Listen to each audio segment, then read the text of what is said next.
The sun was not a friend. It was high noon, and the sky was the color of bleached bone scraped clean of any blue. Down below, the riverbed was a memory, just cracked gray mud and shimmering heat. Kohana watched the wagon master, a man sweating his frustration, lay the whip across the backs of 4 exhausted mules. The man was trying to cross where the water used to be, not where the earth was.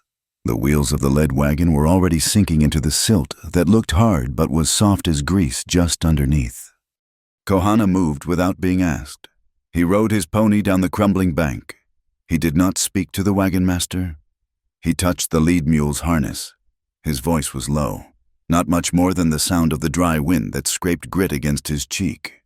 He pointed. There, a line of darker sand, almost invisible, where the bedrock held firm just beneath the surface. He guided the team, his pony doing the work of pulling the mules' heads toward the solid ground. He got them across, all 3 wagons. He accepted the pouch of tobacco the wagon master offered, a payment for knowledge the man did not understand he had been given. Kohana watched them go, trailing dust toward the gray horizon. He wore trousers that had once been blue, issued by the cavalry he had served as a scout. He had left that life 2 years ago. He did not belong to the soldiers, and he could not fully return to the people. He lived between belonging only to the land and the land. This whole parched valley belonged to Red Willow, the hidden water his ancestors had charged him to protect.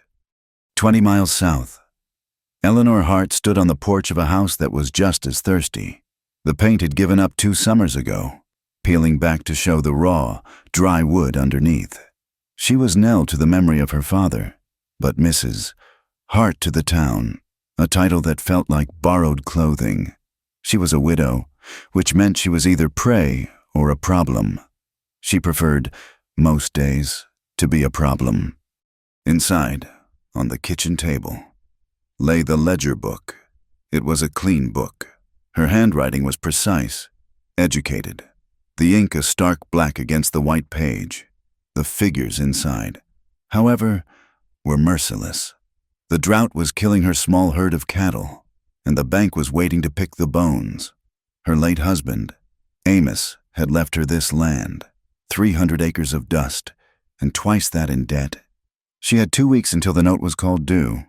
A Winchester rifle leaned against the doorframe, oiled and ready. She was not a natural marksman, but she was a deliberate one. She had learned just enough to protect herself. She could hit what she aimed at, provided it held still long enough. She had read books her father had sent from the East, books about freedom and justice and a life of one's own choosing. Out here, freedom was the distance between your well and your neighbor's fence. Justice was a loaded rifle and a steady hand. She was fighting for that life of her choosing. It was a fight she was starting to lose. The air in the town of Redemption was thick with dust and whispers. The railroad was coming. That was the first whisper. Carried in by surveyors 6 months back. A line was being mapped straight through the valley.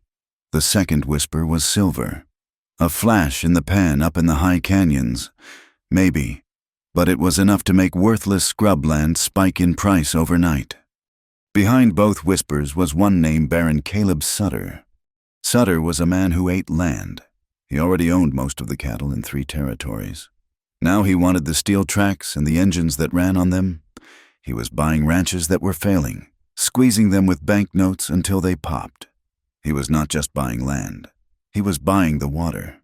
A man named Brock sat in the corner of the saloon, nursing a warm beer he had no intention of finishing. He did not look like a cattleman. He wore a derby hat and a waistcoat, and his eyes, quiet and gray, missed nothing. He was a Pinkerton agent, hired by Sutter for a specific task. He was not hunting outlaws. He was hunting a legend. He had spent the morning in the land commissioner's office, looking at dusty county maps, none of them showing what he wanted. Now he was in the saloon, listening. He wanted to hear the name of a specific place, Red Willow. The settlers thought it was a myth, an Indian story to frighten children. Sutter knew better. The Baron was 100% certain it was real. Red Willow was the hidden spring, the motherlode of water, the one that beat the drought. The man who controlled Red Willow controlled the entire valley, railroad or no railroad. Brock signaled the bartender for another beer he would not drink. He was looking for a map, an old one, maybe one drawn on hide, not paper. Kohana had moved on from the wagons, tracking the high ridge line where the heat was less oppressive. He rode toward the place the people called the Speaking Stones. It was a shelter of red rock, protected from the wind, where the ancestors had carved the stories of the antelope and the water. It was a sacred place. He dismounted before he reached it. Approaching on foot, the air was still heavy. He saw the tracks immediately. They were fresh, maybe only a day old. A shod horse, a heavy animal, not a light Comanche pony, and boot prints. A man had stood right where Kohana was standing now. Looking up at the carvings, the boot heel had a specific nick in it, a small triangle worn into the leather. This was not a lost cowboy. This was a searcher. Kohana brushed the tracks away with a branch of sage, erasing the violation. But he could not erase the cold feeling in his gut. They were hunting Red Willow. Nell Hart entered that same saloon because she had no choice. The land commissioner, a man named Eustace Davies, used a corner table as his unofficial office. The place stank of everything she despised: stale whiskey, sweat, and cheap tobacco. Brock, the Pinkerton, watched her enter, his gaze lingering for a moment, cataloging her before he returned to his beer. Nell ignored him. She stopped at Davies's table. "Mr. Davies, I have come about the permit for the artesian well." Davies did not stand up. He was a man who enjoyed the small powers he held, and making a lady stand in a saloon was one of them. "Mrs. Hart, it is a pleasure, as always."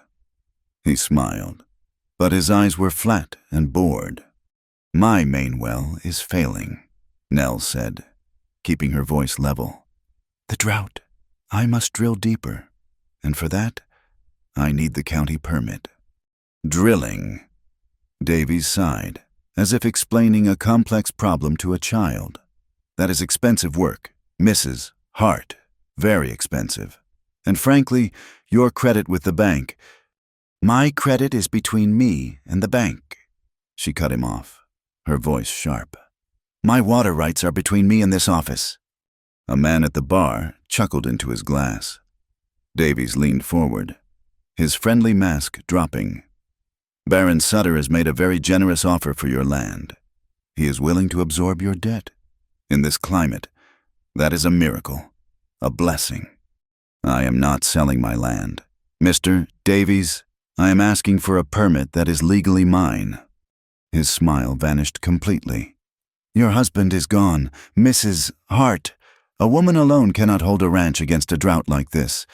It is unnatural. Go home, bake some bread. Accept the Baron's offer before you are left with nothing but dust." Her knuckles were white where she gripped her small handbag. She knew every man in that room was watching her. She was a curiosity, the widow who thought she was a man. "I will expect the permit on my gate by Friday," she said, her voice quiet but carrying in the sudden silence. She turned and walked out. The silence held until the doors swung shut, and then the laughter broke out behind her. Kohana felt the change first. It was not in the air, not yet. It was in the silence. The insects had stopped their midday buzzing. High above, a stream of migrating birds, southbound for the winter, suddenly fractured. They wheeled in the sky, confused and agitated, and began flying back north, against their own instinct. The wind was coming, a dry storm, the kind that carried more dust than rain. The land was holding its breath. He was tracking cattle. Not his, but they had been driven across the sacred lands near Red Willow, and that made them his business. The tracks were clumsy, made by men in a hurry, men who did not respect the land. Nell Hart was tracking the same cattle. They were her cattle, the last dozen head that were still strong enough to walk. stolen in broad daylight, right from her south pasture. It was the final insult, the last push toward ruin. If she lost them, she lost the ranch. She was riding her best horse, a strong bay, pushing him harder than she liked. She followed the trail into a narrow wash, her Winchester resting across her lap. She rounded a bend of sandstone and pulled her horse up so hard he snorted in protest. A man sat on a painted pony, blocking the path. He was still as the rock around him, as if he had grown there. He was Comanche. He wore the blue trousers of a soldier but the beaded moccasins of his people. He held no weapon, yet he seemed more dangerous than any man in the saloon. It was Kohana. Nell's hand tightened on her Winchester. Kohana watched her. He had heard her coming for a full 5 minutes, the sound of a shod horse, ridden with anger and haste. He saw the rifle, but he also saw the desperation in her eyes. He recognized it. It was the same look the land had, stretched tight and thirsty. "You are tracking them too fast," Kohana said. His voice was calm, holding no threat. "They are my cattle," Nell answered, her voice tight. "Move aside."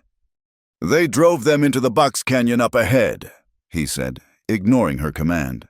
"3 men. They are waiting for you." Nell paused.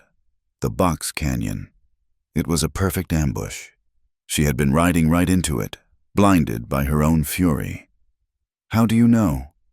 Kohana tilted his head, listening not to her, but to the world around them. "The birds told me," he said simply. "They are circling the canyon, but they will not land. They are afraid of the men hiding in the rocks." Nell looked up. He was right. A half-dozen hawks were riding the upper currents, agitated, circling but never diving. She lowered the muzzle of her rifle, just slightly.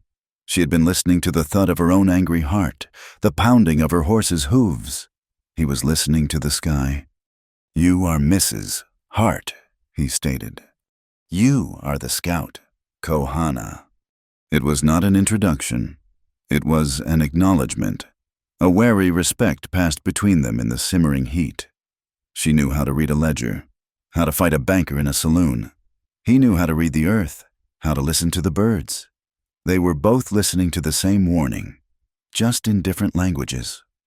"The storm will hit in 1 hour," Kohana said, looking at the northern sky, which was now a bruised yellow. "If we use the wind, we can get your cattle back, and we can do it without getting shot." Nell looked at the strange, quiet man. He was offering an alliance, in a land where she trusted no one, a land that had tried to starve her and shame her. She found herself nodding. "Show me," she said. It was 3 days later, and the land was worse. The brief, violent storm Kohana had predicted had done nothing but turn the dust to a sheet of paste that the sun had baked hard again within hours. Nell had recovered her cattle, thanks to the Comanche's silent, terrifying efficiency. But the victory felt hollow. The encounter in the wash had left her with more questions than answers. Now, she was a passenger. The stagecoach rattled violently, throwing its 3 occupants against the hard leather seats. Nell Hart held onto the window frame, her knuckles white. She was traveling east, away from redemption, toward the supply hub at San Tadeo. She was trading the last of her mother's silver candlesticks for bags of feed and medicine. It was a journey of desperation. Opposite her sat a man in irons. He was slight, with spectacles and the soft hands of a clerk. He had not spoken a word since the marshals loaded him onto the coach at the last stop. His name, they said, was Elias. He was a prisoner bound for the territorial court. Beside her, taking up far too much room, was the man named Brock, the Pinkerton agent. He was not a passenger. He was a guard. He claimed he was escorting the prisoner, but his eyes never left the heavy steel safe bolted to the floor of the coach, tucked under the seats. The driver shouted something from outside. The coach lurched, slowing as it entered the narrow, winding path of the Diablo Pass. It was a notorious place. Nell's hand moved instinctively toward the handbag at her feet, where her small revolver lay. The first shot was unmistakable. It was not a hunting rifle. It was a sharp, military crack.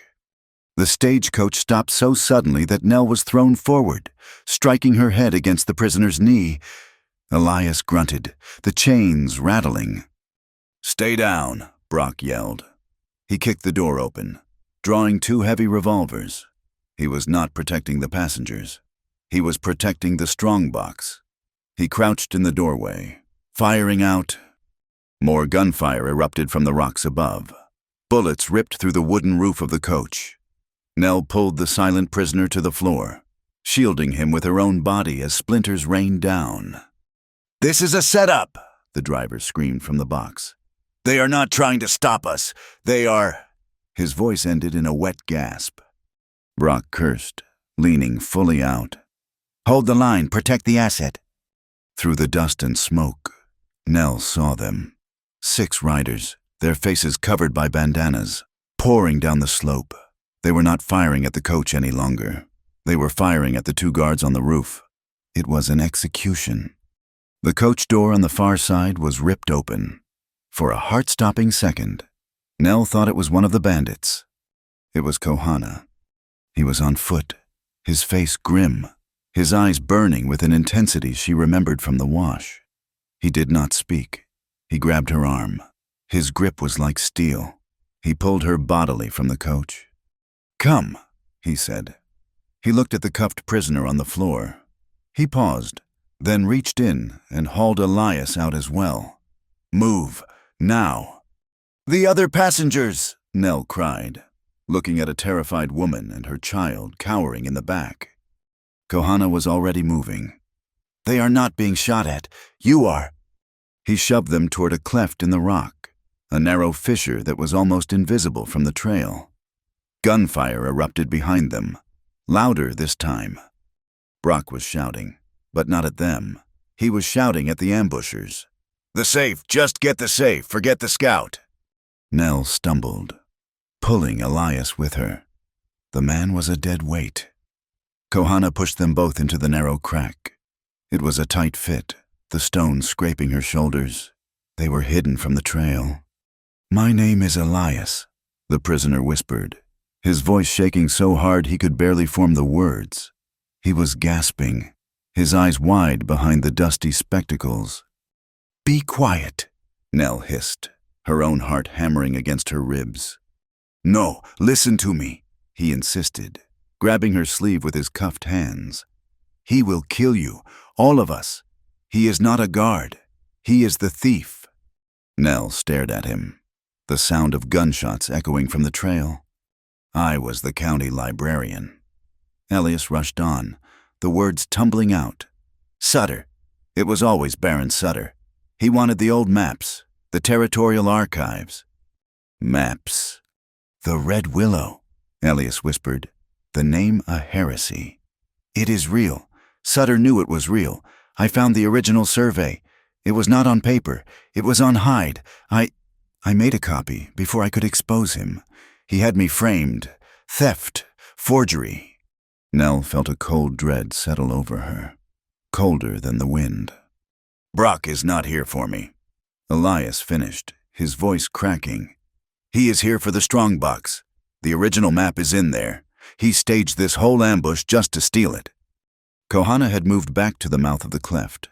He was watching the fight. It was not a fight. It was a performance.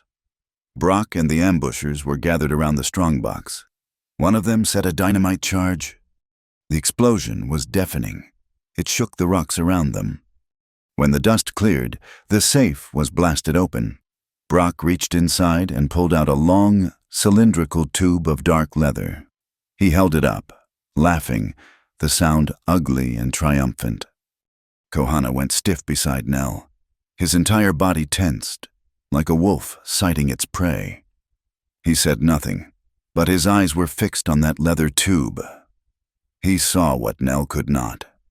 Faintly tooled into the ancient leather were symbols: the serpent, the thunderbird, the mark of the summer storm. "That is not his to hold." Kohana's voice was so low, so filled with a cold rage, that Nell barely recognized it. Brock turned, the tube in his hand, shouting orders to the other men. "Find the woman and the scout Sutter wants no witnesses." "He will not have it," Kohana said. He moved from the cleft like a shadow. He did not run toward Brock. He ran up the side of the wash, climbing the loose scree with an impossible, silent speed. "What is he doing?" Nell whispered. Elias shook his head, pulling at his chains. "He is getting himself killed." Kohana reached a ledge about 30 feet above the trail. He was directly above Brock and the 2 men guarding him.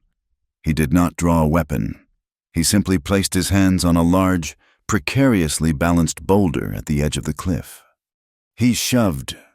The boulder crashed down, not onto the men, but onto the trail 10 feet in front of them. It shattered, sending a shower of granite fragments everywhere. The horses screamed and reared. Brock was thrown from his saddle. The leather tube flew from his grasp. It landed in the dust of the trail, halfway between the bandits and the cleft where Nell was hiding. "Get the map," Brock bellowed, scrambling to his feet, his face a mask of fury. One of the bandits spurred his horse toward it. "No!" Nell screamed. It was not a thought. It was an instinct. She did not know what the tube was. Not really. But she knew it had cost Elias his freedom, and it was the thing her enemies wanted most. She burst from the cleft, running low, her handbag bumping against her hip. She was faster than the man on horseback. She scooped up the leather tube, the hide surprisingly supple, and turned to run back. The bandit was on top of her. He leaned down, grabbing her hair, pulling her off her feet. A sound like a hard gust of wind passed her ear. An arrow appeared in the bandit's shoulder. He howled, releasing her, clutching the shaft. Kohana was on the trail now, a short, powerful bow in his hand. Nell scrambled back, clutching the tube. She reached the cleft, her lungs burning. "Close your eyes," Kohana ordered, appearing beside her. He grabbed a pouch from his belt, a small bag of dried herbs. He threw it into the small fire the bandits had started to boil coffee. The pouch exploded in a cloud of thick, acrid white smoke. It was not a weapon. It was a distraction. The smoke was stinging, blinding. "Now we go," he said. He led them, half dragging Elias deeper into the network of fissures, away from the trail. Behind them, they could hear Brock's roars of absolute fury.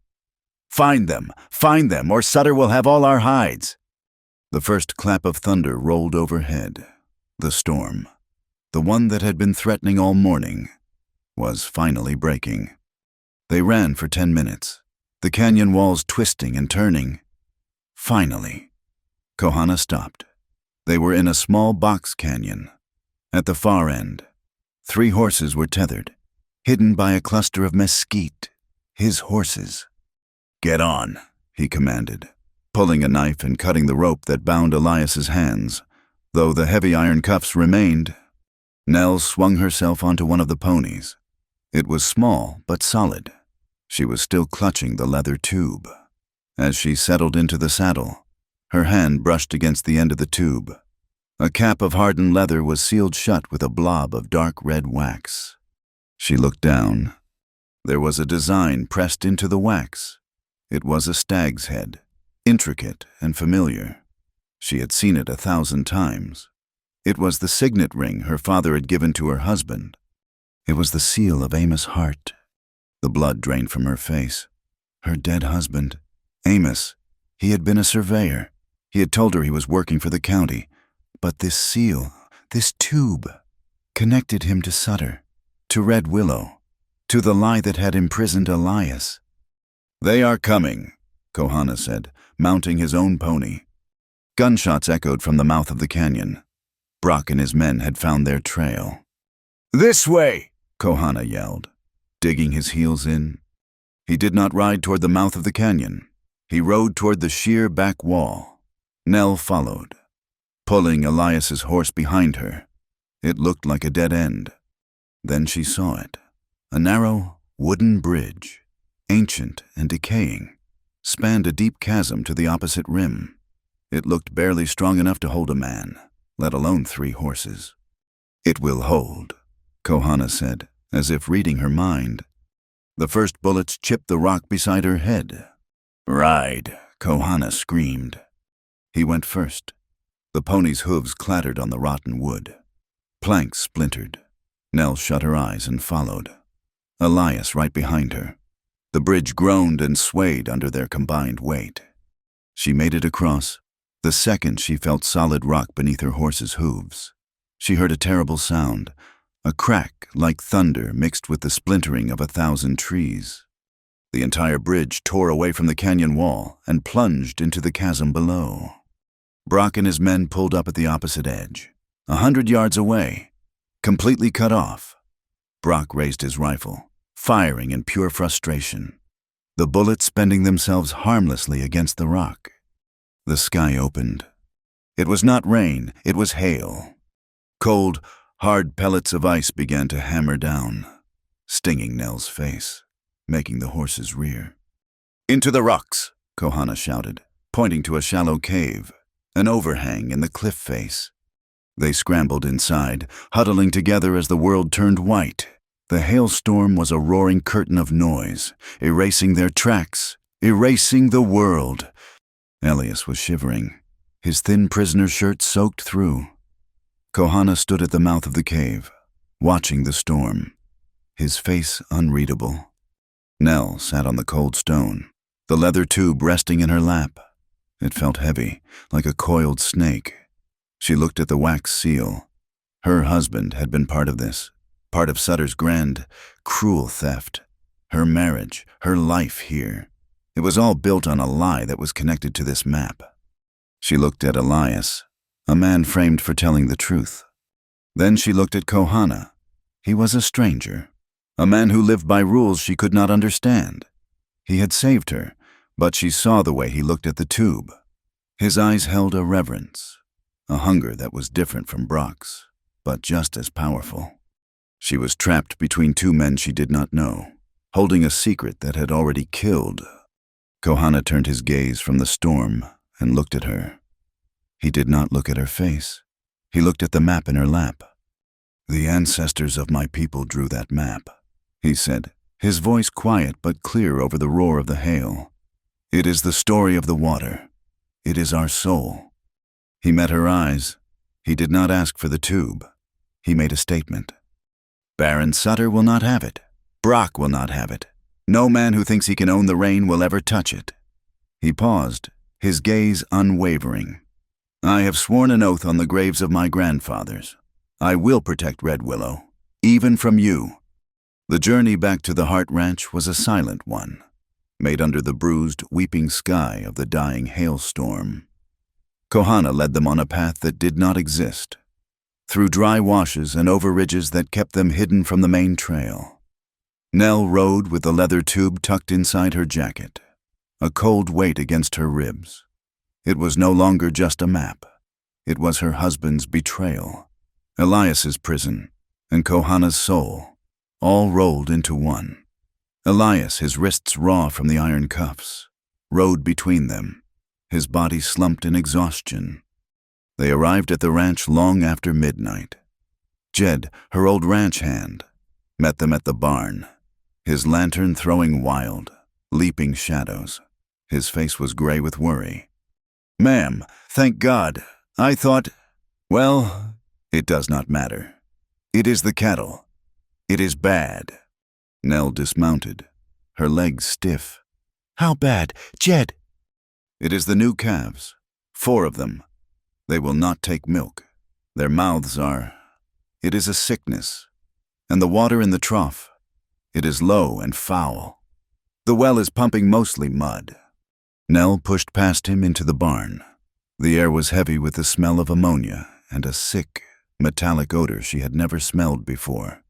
In a pen, a small, white-faced calf lay on its side, breathing in shallow, wet rasps. Its muzzle was covered in blisters. Nell knelt, touching its head. The animal was burning with fever. It was the sickness of the mouth and the foot. She had heard whispers of it, a plague that could wipe out a whole herd in a week. It thrived in drought, in filth, in desperation. It thrived in the bad water. "Get this one fresh straw," she ordered, her voice tight. "Boil water and bring it to me when it cools. We will try to wash his mouth." She looked at Kohana, who stood in the doorway, his silhouette blocking the last of the moonlight. He had been watching her, his gaze unreadable. She needed clean water, not just for this one calf, but for all of them. She took Elias to the small, dark root cellar. It was the only place on the ranch that could be locked from the outside. "I am sorry," she said, her voice hollow. "It is for your safety. Brock will be hunting you." "He will be hunting you," Elias corrected, sinking onto a potato sack. "You have the map." Nell bolted the thick wooden door, her hands shaking. She hid the leather tube beneath a loose floorboard in her own bedroom, under the heavy oak chest that held her empty wedding linens. For 2 days, they lived on a knife edge. Nell and Jed fought to save the calves. They lost 2, the others were weak. The well water was poison, and they had barely enough rain catchment to keep the humans alive. Nell was torn. She had the map. She had the secret. But she was watching her life die in front of her. On the 3rd morning, Kohana found her by the empty water trough. She had been scrubbing it with lime and lye, her hands raw. He pointed, not at the well, but toward the northern fence line, where the land rose into a series of broken hills. "The ground here is hollow," he said. "What do you mean?" "It is a vein, the path of the water. Red Willow is not a single spring. It is a mother, and she sends her children underground." He walked along the fence, his boots sending up small puffs of dust. He stopped near a cluster of old mesquite, their roots gnarled and deep. "It runs here, close." Nell's heart leaped. "Then we dig a well, here." "No." His voice was flat. "You dig here. You paint a target for Sutter. A new well, fresh water. The grass will turn green in a circle around it. Brock is not a fool. He will see it from the ridge.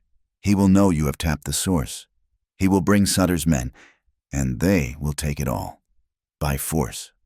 "Then what do I do?" she cried, throwing the scrubbing brush to the ground. "Do you want me to let them die? Is that what your ancestors demand, that I stand here and watch innocent things die of thirst?" Kohana looked at the barn, then back at her. His face was a mask of stone, but his eyes were conflicted. Before he could answer, Elias's voice, muffled and urgent, called from the cellar, "Mrs. Hart, please!" Nell ran to the cellar door and unbolted it. Elias was standing in the darkness, his spectacles askew. He had been using the light from the small ventilation slit to read the one thing he had managed to save, a small notebook tucked into his boot. "I remembered," he said, his voice trembling. "It is not just about the map. It is about the money. Sutter set up a fund. He calls it the Redemption Land Acquisition Fund." "I have heard of it," Nell said. "He makes generous offers." "They are not generous," Elias said, his hand shaking as he pointed to his notes. "They are traps. He uses the bank in San Tadeo. He holds the notes on half the ranches in this valley. He waits for the drought, for the sickness, for his own men to rustle cattle. He pushes the ranchers to the edge of ruin, and just when they are weakest, he calls in the debt, in full. He is not buying the land. Mrs. Hart, he is seizing it, legally." A cold dread settled on Nell. "My note.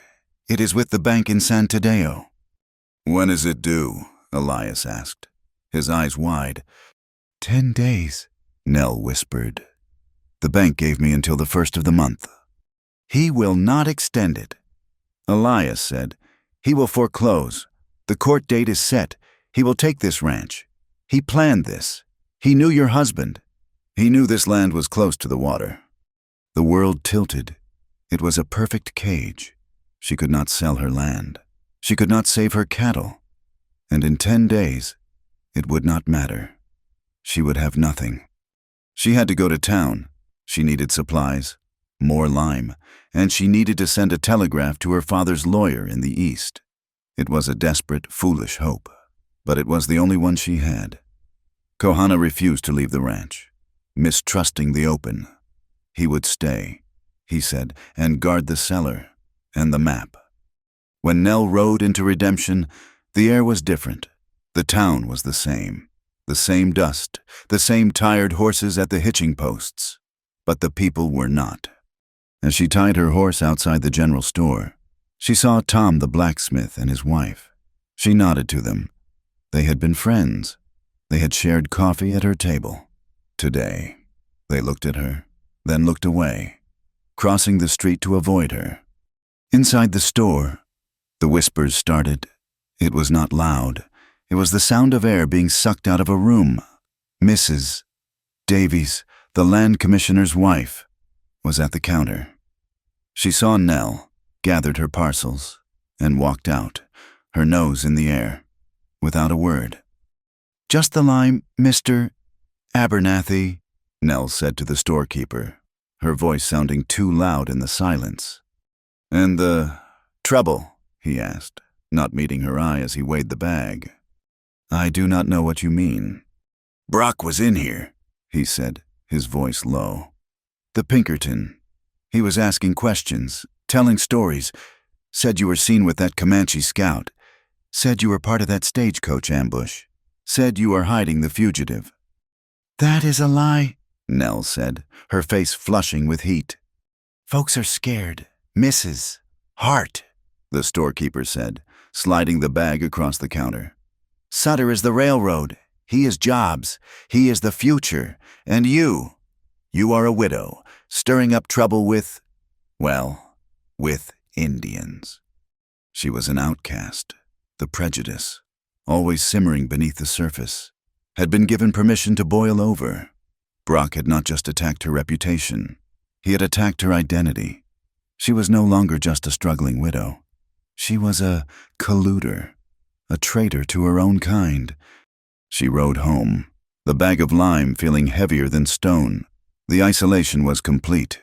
She had no allies, no community, just a fugitive in her cellar, a Comanche on her ridge, and a herd of dying animals. She went straight to the barn. The small calf, the one she had washed, was dead. Jed had moved it to the corner. Nell stood over the small, stiff body. This was the end. This was the checkmate. She could fight Brock. She could fight the bank. She could fight the whispers. She could not fight the thirst. She found Kohana on the ridge where he had been watching the road. "They are dead," she said, her voice flat, all the fight gone out of it. "Two more. Your secret is safe. My herd will be dead by the court date. Sutter will get the land, and he will still hunt for your spring. Nothing will have changed, except more things will be dead." Kohana stared at the northern hills for a long time. The wind moved his hair. He was caught.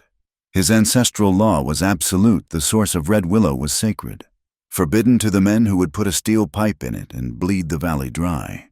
But he was watching a woman who fought, a woman who had been betrayed by her own people, and he was watching innocent life be wasted.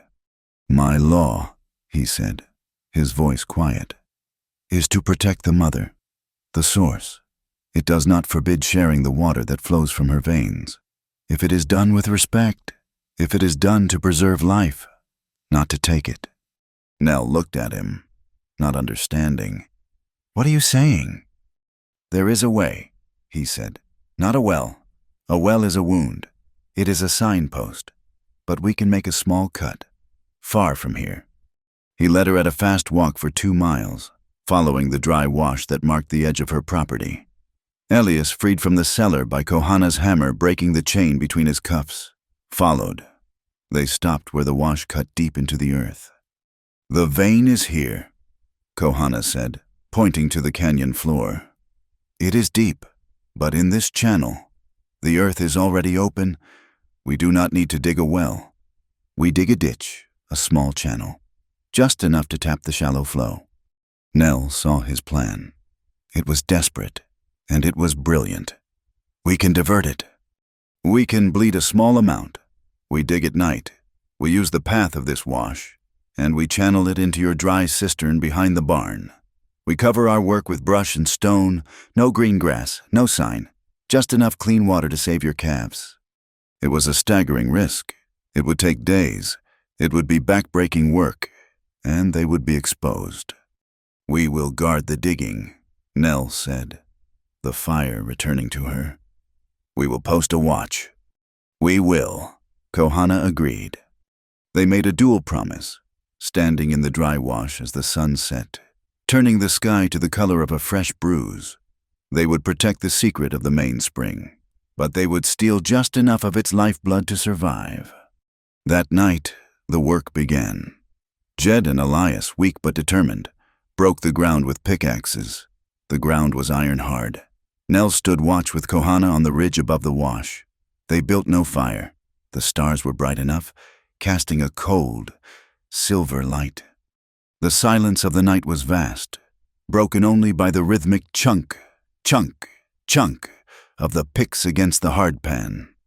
"He was a cold man," Nell said into the darkness. Kohana did not start. He had been so still. She thought he might be asleep. He was not. "Your husband," Kohana stated. It was not a question. "Yes, Amos." She pulled her shawl tighter. It felt good to say it out loud, here in the dark, to a man who did not belong to her world. "My father was a merchant in the East. He made bad investments. Amos's father held his notes. A marriage was arranged. I was a payment for my father's debt." She looked at her hands, shadowed in her lap. "I have been Mrs. Hart for 3 years. I have been a widow for 1, but I have been alone for all of it. He never saw me. He was a man of ledgers and maps. He measured everything, land, money, time. I was just another asset, the seal on that map. It was not a surprise. It was just the last number in his ledger." Kohana was quiet. He watched the shadows below, where the ditch was slowly, painfully, growing. "When I was a scout," he said, his voice so low she had to lean in to hear it, "I thought I could be the bridge. I spoke their tongue. I knew the land. I thought I could lead the soldiers on paths that would keep them from the people." He picked up a small stone, weighing it in his hand. "We tracked a band of Kiowa for a week. The commander, he promised me it was to talk peace. He called me his good son. We found their winter camp on the banks of the Washita River. I told him, it is a peace camp. I told him, there are women, there are children. Wait for the warriors to return." He closed his hand around the stone. "The bugle sounded at dawn. He called it a battle. It was a slaughter. The snow was red. My own tongue. I had used it to lead them. I did not save anyone. I was their horse, their dog. I helped them hunt my own." They sat in the shared darkness, their wounds exposed. Her wound was of coldness, of being invisible, of a life traded like property. His was of fire, of betrayal, of a guilt so deep it had burned his identity to the ground. The sound of a pick striking rock stopped. Elias's voice, a hopeful whisper, floated up. "Water, I feel it, the ground is wet." Nell and Kohana stood at the same time, relief flooding her. It was working. Kohana walked to the edge of the ridge, scanning the property line. His body went rigid. "What is it?" Nell said, moving to his side. He did not answer. He walked quickly along the ridge to a spot 200 yards away. Nell followed him, her heart suddenly pounding. He stopped. In the starlight, she saw it, a dark pile of freshly turned earth, and beside it, a deep, empty hole. The tall granite boundary stone that had marked the northern corner of the Hart Ranch was gone. It had been pulled clean from the ground and dragged 20 feet. Kohana knelt. He pointed to the dirt. A boot print, clear in the damp earth left by the hailstorm. It was large, and the heel had a small, triangular nick worn into the leather. "Brock," Nell whispered, her blood running cold. "He was here," Kohana said. "He was not just moving a stone. He was marking a line, from here to the speaking stones." He looked back toward the town, his eyes hard. "Someone told him. Someone who knows your land. Someone told him exactly where to look. The boot print was a declaration of war. Brock had been there, on her land, in the dark. He was not just a hunter. He was a surveyor of her ruin. The displaced stone was a message: I know where you are. I know where to look. "We work faster," Kohana said, his voice flat. He kicked dirt over the boot print. "He has an idea, but he does not have the source. Not yet. We hide the water." The work in the dry wash became a desperate, silent race. For 3 nights, Kohana, Nell, Jed, and the frail Elias dug. It was not a ditch, it was a wound, kept shallow and narrow. Kohana was the architect. They did not pile the dug earth on the banks where it could be seen. He had them haul it in blankets, dumping it into the cistern itself, building up the low end, packing it tight. They took the largest mesquite bushes, dug up by the roots, and replanted them along the banks of their new channel, making it seem as if the wash had always been this narrow. By the time they were done, the scar on the land was invisible from more than 20 feet away. On the 4th night, the water came. It was not a rush. It was a seep, a dark, quiet movement of mud that slowly cleared into a trickle. It was no thicker than a man's wrist, but it was clean. It was cold. It was life. Nell carried the first bucket to the barn. She knelt by the one calf that was still fighting, the one with the white face.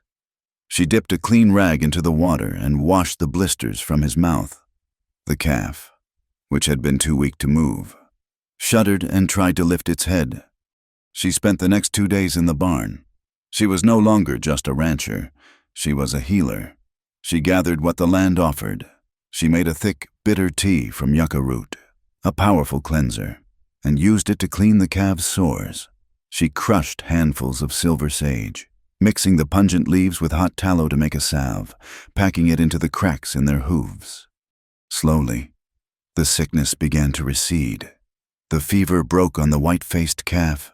He stood, wobbling, and took a few sips of the clean water from the bucket. Word traveled, as it always does, on the wind. Nell Hart, the woman who colluded with Indians, was now rumored to be using Indian magic. The whispers in town changed. They were still laced with suspicion, but now there was a grudging, fearful respect. Her cattle were surviving. No one else's were. A few days later, 2 children appeared at her fence line. They were Tom, the blacksmith's sons, boys of about 8 and 10, drawn by the mystery. They watched her from a distance. Kohana, who had been sitting on the porch, mending a bridle, stood up. The boys flinched, ready to run. He did not walk toward them. He walked to a patch of dry, cracked earth near the porch. He knelt, turning his head, and pressed his ear flat against the ground. He stayed that way for a long time, perfectly still. The boys crept closer, their fear overcome by curiosity. Kohana lifted his head. He looked at the older boy. "The ground has a voice," he said, his voice quiet. "You can hear the difference between a stone and a root. You can hear the hollow places where the water wants to run." He gestured for the boy to come forward. Trembling, the boy did. He knelt and pressed his own ear to the baked dirt. "It is just quiet," the boy said, disappointed. "No," Kohana said. "You are listening for a noise. Listen for the kind of quiet here." He moved 5 feet to the left. "Try again." The boy pressed his ear to the new spot. His eyes went wide. It sounds empty, deeper." "That is the sound of moisture, far below." Kohana said, "It is the sound of a living thirst." Nell watched from the barn door. He was teaching them. He was not giving away the secret of Red Willow, but the secret of the world itself, how to listen. The change in the sky came 2 days after that. It was not a visible cloud. It was a pressure drop, a stillness in the air that made Nell's skin itch. "A duster," Kohana said, standing on the porch, sniffing the air. "A bad one. It will be here by evening."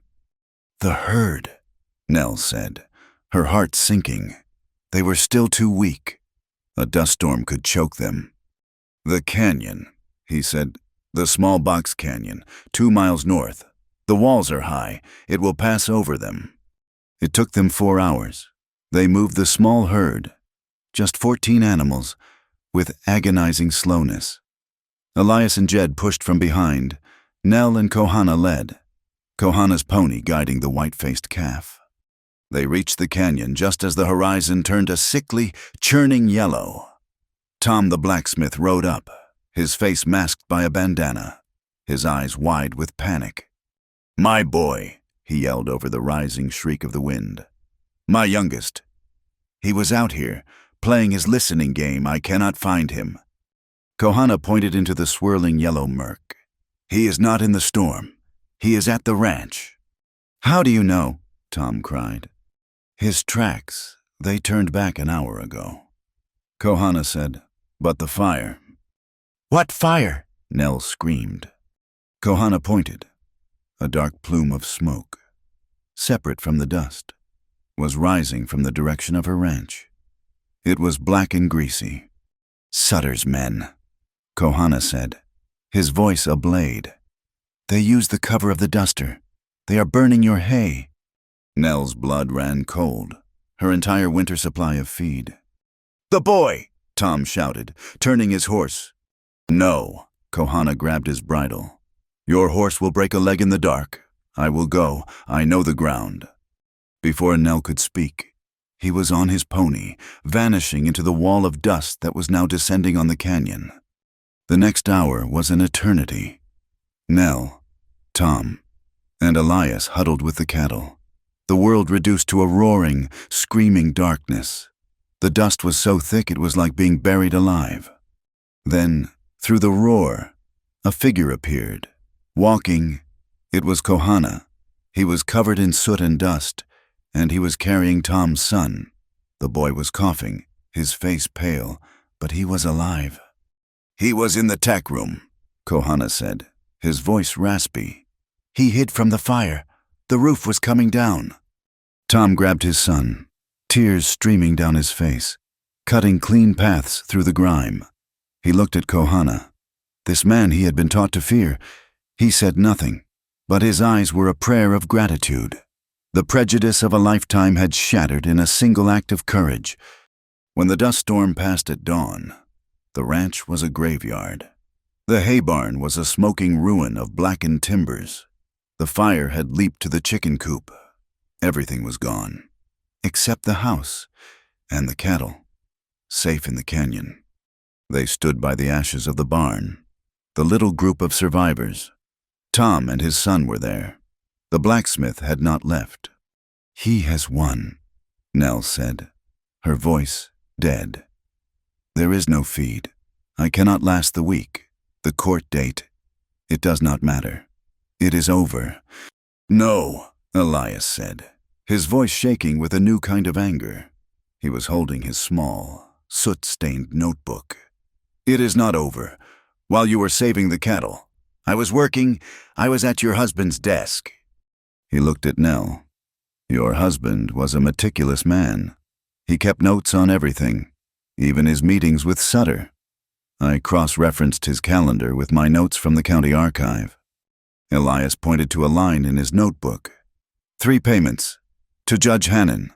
Over $10,000. The last payment was made 2 days before I was arrested. It is all here. Nell, the bribes, the conspiracy. Your husband was his surveyor, his paymaster, and his first victim. Sutter was planning to take this ranch from him, too, once the map was secure." "It is just your word," Nell said, her voice hollow. "Your notes against Baron Sutter." "My notes, your husband's ledger, and the county seal," Elias said, his eyes bright. "What?" "To make a document legal, to submit it to the territorial court. It must be certified, stamped with the official seal of Redemption County. It proves the document is true." "And where?" Tom the blacksmith asked. "Is this seal?" "In the railroad safe," Elias said. "At the station. It is the only one." Nell looked at Kohana. The station. That was Brock's territory. "He will be waiting for us." "Yes," Kohana said. "He will expect us to try. He thinks he has you beaten. He thinks you are desperate." "We are desperate," Nell said. "Good," Kohana replied. "Desperate men are predictable, but a desperate woman, and a man who listens, we are something else." That night, they prepared. Jed, his old eyes hard, cleaned his shotgun. Tom the blacksmith said he would cause a distraction in town. As Nell was pulling on her riding gloves, she paused. She walked to her bedroom, knelt, and pulled up the loose floorboard. She took out the leather tube. She also took out a small, simple leather pouch tied with a rawhide thong. She found Kohana by the horses. He was checking the cinch on his pony. She held out her hand. "This was on the floor of the stagecoach," she said. "After the fight, I think it is yours." In her palm lay the small pouch. It was dark with age, and from its closure hung a single, chipped blue bead. Kohana froze. His hand, which had been so steady, trembled slightly. He did not touch it immediately. He looked at her, his eyes searching her face. He saw no pity, only respect. He slowly reached out and took the pouch. He closed his fist around it, the bead pressing into his palm. "My grandmother's eye," he said, his voice thick. "It sees the truth." He tucked it inside his shirt. He looked at her, a long, deep look that was more than gratitude. It was acceptance. It was a bond. He turned and slipped the leather map tube into the deep pocket of his own saddlebag. "I will carry this. You and Elias will get the seal. Do not wait for me. Get the seal and ride." The raid was chaos. Kohana had spent the afternoon finding a small herd of mustangs. He and Jed had pushed them into the narrow wash that ran behind the rail yard. Nell and Elias slipped through the shadows, heading for the station's back office. They could see Brock inside, sitting at the telegraph desk, a rifle across his lap. 4 of Sutter's men were with him, playing cards. Just as Nell and Elias reached the door, the night exploded. Kohana and Jed, firing their rifles into the air, stampeded the herd of mustangs directly into the rail yard's flimsy loading pens. The sound was like thunder, a crash of splintering wood and the screaming of horses. "We are under attack," Brock roared, kicking his chair back. He and his men burst from the front door, guns blazing, firing at the shadows, at the panicked horses that were now flooding the yard. "Now," Nell whispered. She and Elias slipped inside the empty office. "It is a standard combination lock," Elias said, his hands moving with surprising speed. "He does not change it. The year the railroad was founded, 1851. He spun the dial. Click, click, click. He pulled the heavy door open. Inside, among stacks of paper and payroll bags, was a heavy iron press, the county seal. They grabbed it. It was heavier than it looked. "Go!" Elias hissed, shoving it into Nell's satchel. They ran out the back door, heading for the horses they had hidden. "There!" A shout. One of Brock's men had spotted them. He raised his rifle. An arrow sprouted from his chest. He collapsed without a sound. Kohana was there, on his pony, a specter in the moonlight and dust. Sure, Mrs. Hart, the map. It was Brock. He was on foot, his face a mask of fury. He had seen them. He raised his revolver. Nell pulled her own, but she was too slow. Kohana rode his pony directly at Brock, crashing into him. The gun went flying. Kohana leaped from the horse, tackling the larger man. They went down in the dust, a tangle of limbs and fists. "Go! Nell, go!" Elias screamed, pulling her toward their horse. One of Brock's men, the one with the nicked boot, was reloading. Jed, appearing from the shadows, brought the stock of his shotgun down on the man's head. Nell and Elias mounted. They had the seal. Kohana broke free from Brock's grasp. He scrambled for his pony. Brock was up. He was not looking at Kohana. He was looking at Kohana's horse. He saw the saddlebag. He knew, with a sudden, terrible certainty, where the map was. He lunged for the pony, ignoring Kohana. He grabbed the saddlebag, ripping at the leather strap. Kohana shouted, drawing his knife. Brock was faster. He tore the bag open. His hand plunged inside and came out holding the leather tube. He laughed, a hoarse, triumphant laugh. "The seal is paper," he roared, holding the map aloft. "This is the power." He vaulted onto his own horse. Kohana was on foot, 20 feet away. Elias and Nell were too far. Brock and his remaining men fired a volley of bullets into the ground, kicking up a wall of dust, forcing them all to dive for cover. By the time the dust settled, they were gone. Nell and Elias were safe. Jed and Tom were safe. In her satchel, the heavy iron press felt like a block of ice. They had the seal. They had the proof. But Kohana stood alone in the rail yard, watching the dust of the departing horses. His hands were empty. Brock had the map. He had the soul of the water. The ride back from the rail yard was heavy with a silence worse than gunfire. They had the county seal, a hunk of iron that was supposed to be their victory, but it sat in Nell's satchel like a gravestone. Kohana rode ahead, his shoulders rigid. He had not spoken a single word since Brock's triumphant laugh had faded into the dust. He had saved the town, saved her, but he had lost the one thing he was sworn to protect. He had lost the soul of the water. When they reached the ranch, Jed and Tom met them, their faces grim in the pre-dawn light. The victory was hollow. Elias, his wrists bruised from the cuffs, held the heavy seal, but his eyes were on Kohana. The Comanche slid from his pony, moving like an old man. He did not look at Nell. He walked past the barn, past the cistern, and began climbing the ridge, a solitary figure against the graying sky. "What do we do with this?" Elias asked, holding up the seal. "We hide it," Nell said, her voice numb. She took it from him, the weight of it pulling at her arm. She went to her bedroom. She knelt, pulled up the floorboard, and placed the iron press beneath it. But she did not replace the board. She looked at the small, dark space, the space where the map should have been. "It is my fault," she said to Elias, who had followed her. "I told him to carry it." "It is Brock's fault," Elias said, his voice sharp with a new, cold anger. "And Sutter's," and he stopped, looking at the heavy oak desk that had been her husband's. "And his." Elias walked to the desk. He had spent days poring over the ledgers he found there, matching them to his own notes. "The payments to the judge are here. The land acquisition fund, but it is not enough. Why? Nell. Why this land? Why was Sutter so certain?" Nell looked at the desk, at the neat, orderly rows of surveying tools, the polished brass transit, the carefully coiled chains. It was the desk of a man who measured everything and felt nothing. "He was meticulous," she whispered. "He kept notes on everything." She ran her hand along the underside of the main drawer. Her fingers brushed against a small, wooden latch. She pressed it. A narrow, hidden compartment at the very back of the desk clicked open. It was not meant for ledgers.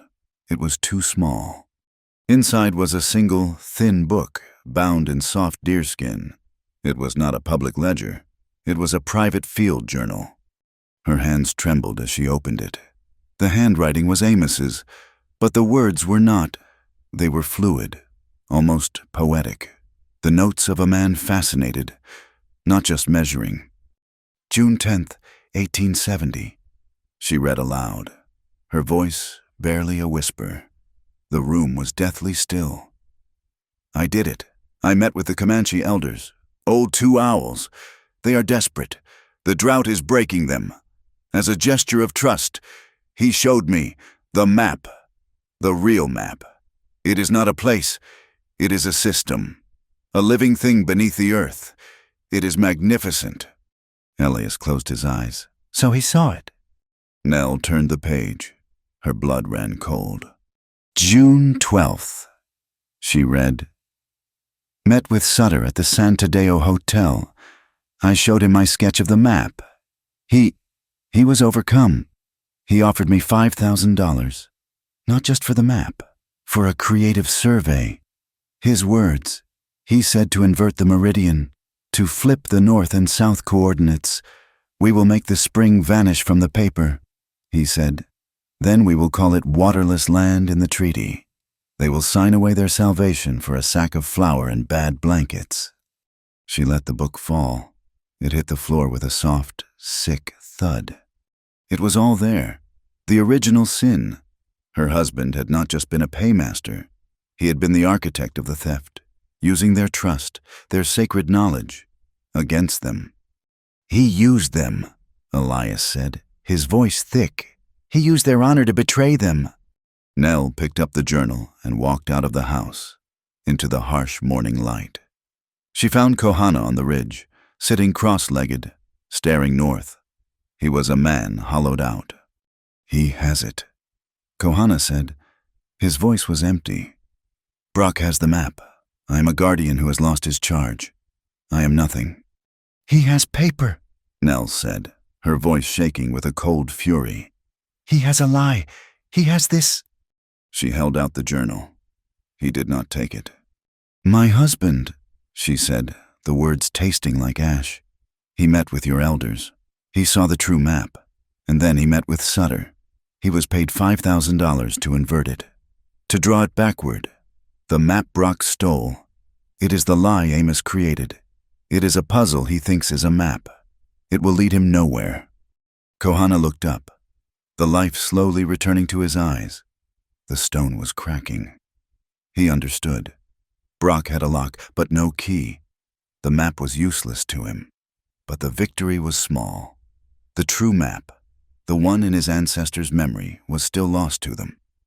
He used your people, Nell whispered, tears finally breaking free, cutting trails in the dust on her cheeks. My name, my house, my life, it is all built on his sin, on the theft of your water. Kohana looked at her, at this woman who bore the shame of a man she never loved. The distance between them, the space of two worlds, vanished. They were two people, bound by the guilt of those they were tied to. My sin was not a lie, Kohana said, his voice thick, heavy with a weight she had never heard. It was the truth. Nell sat on the rock beside him.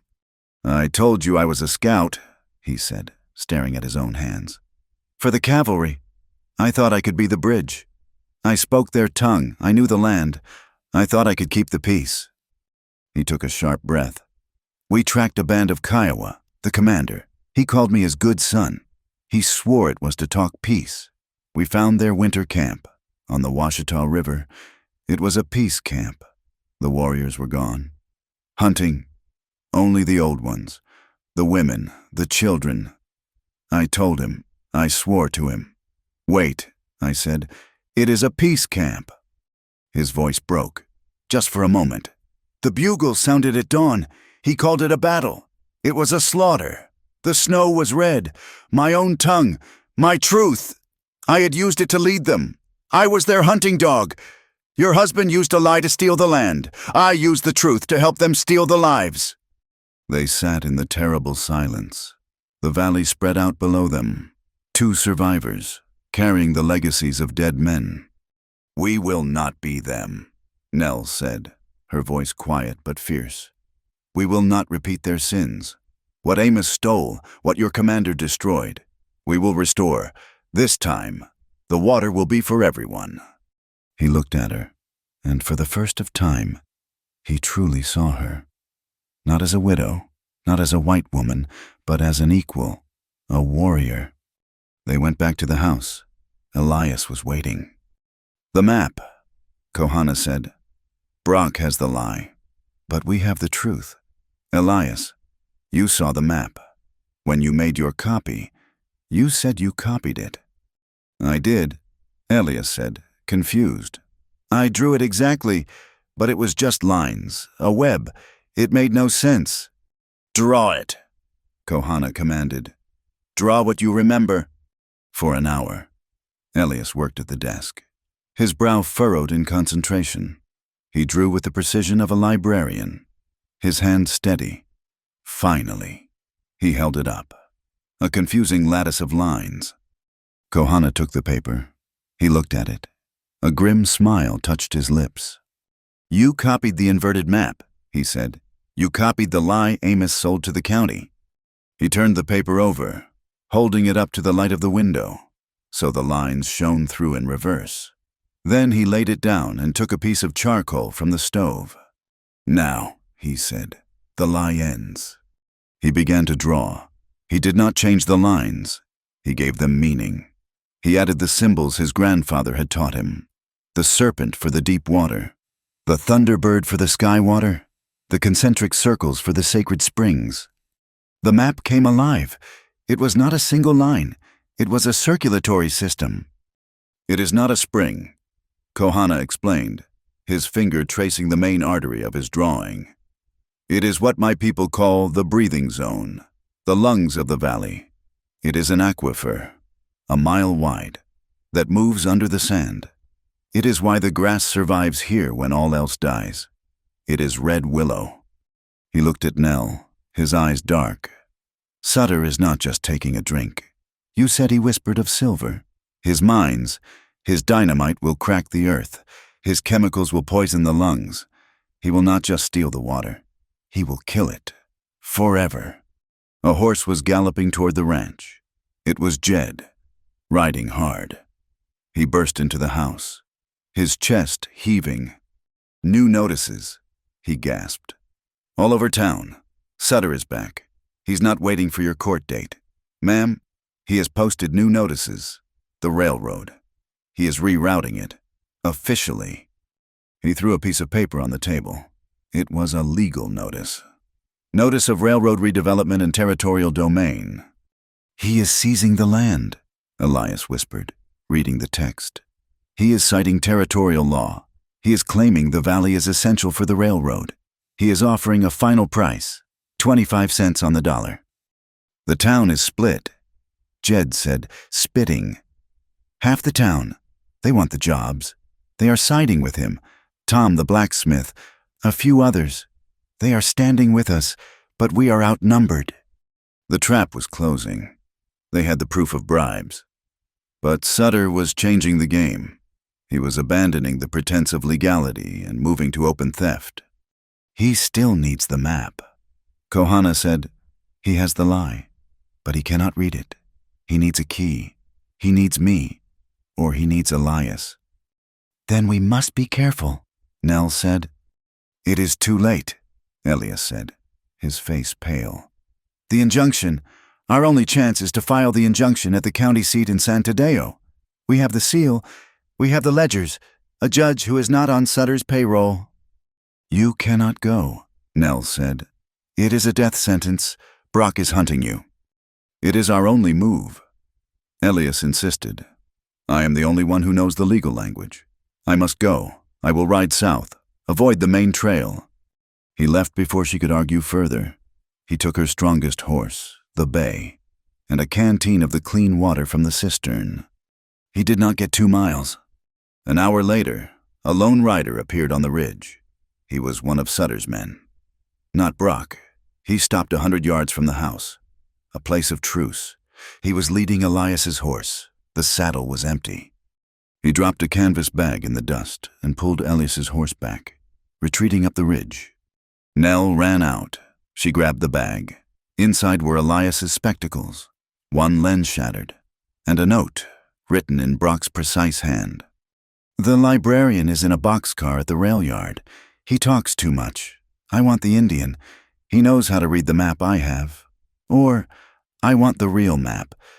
You have until midnight. Then the librarian takes a long train ride east, and he will not survive the journey." They were trapped, utterly. Nell walked back into the house.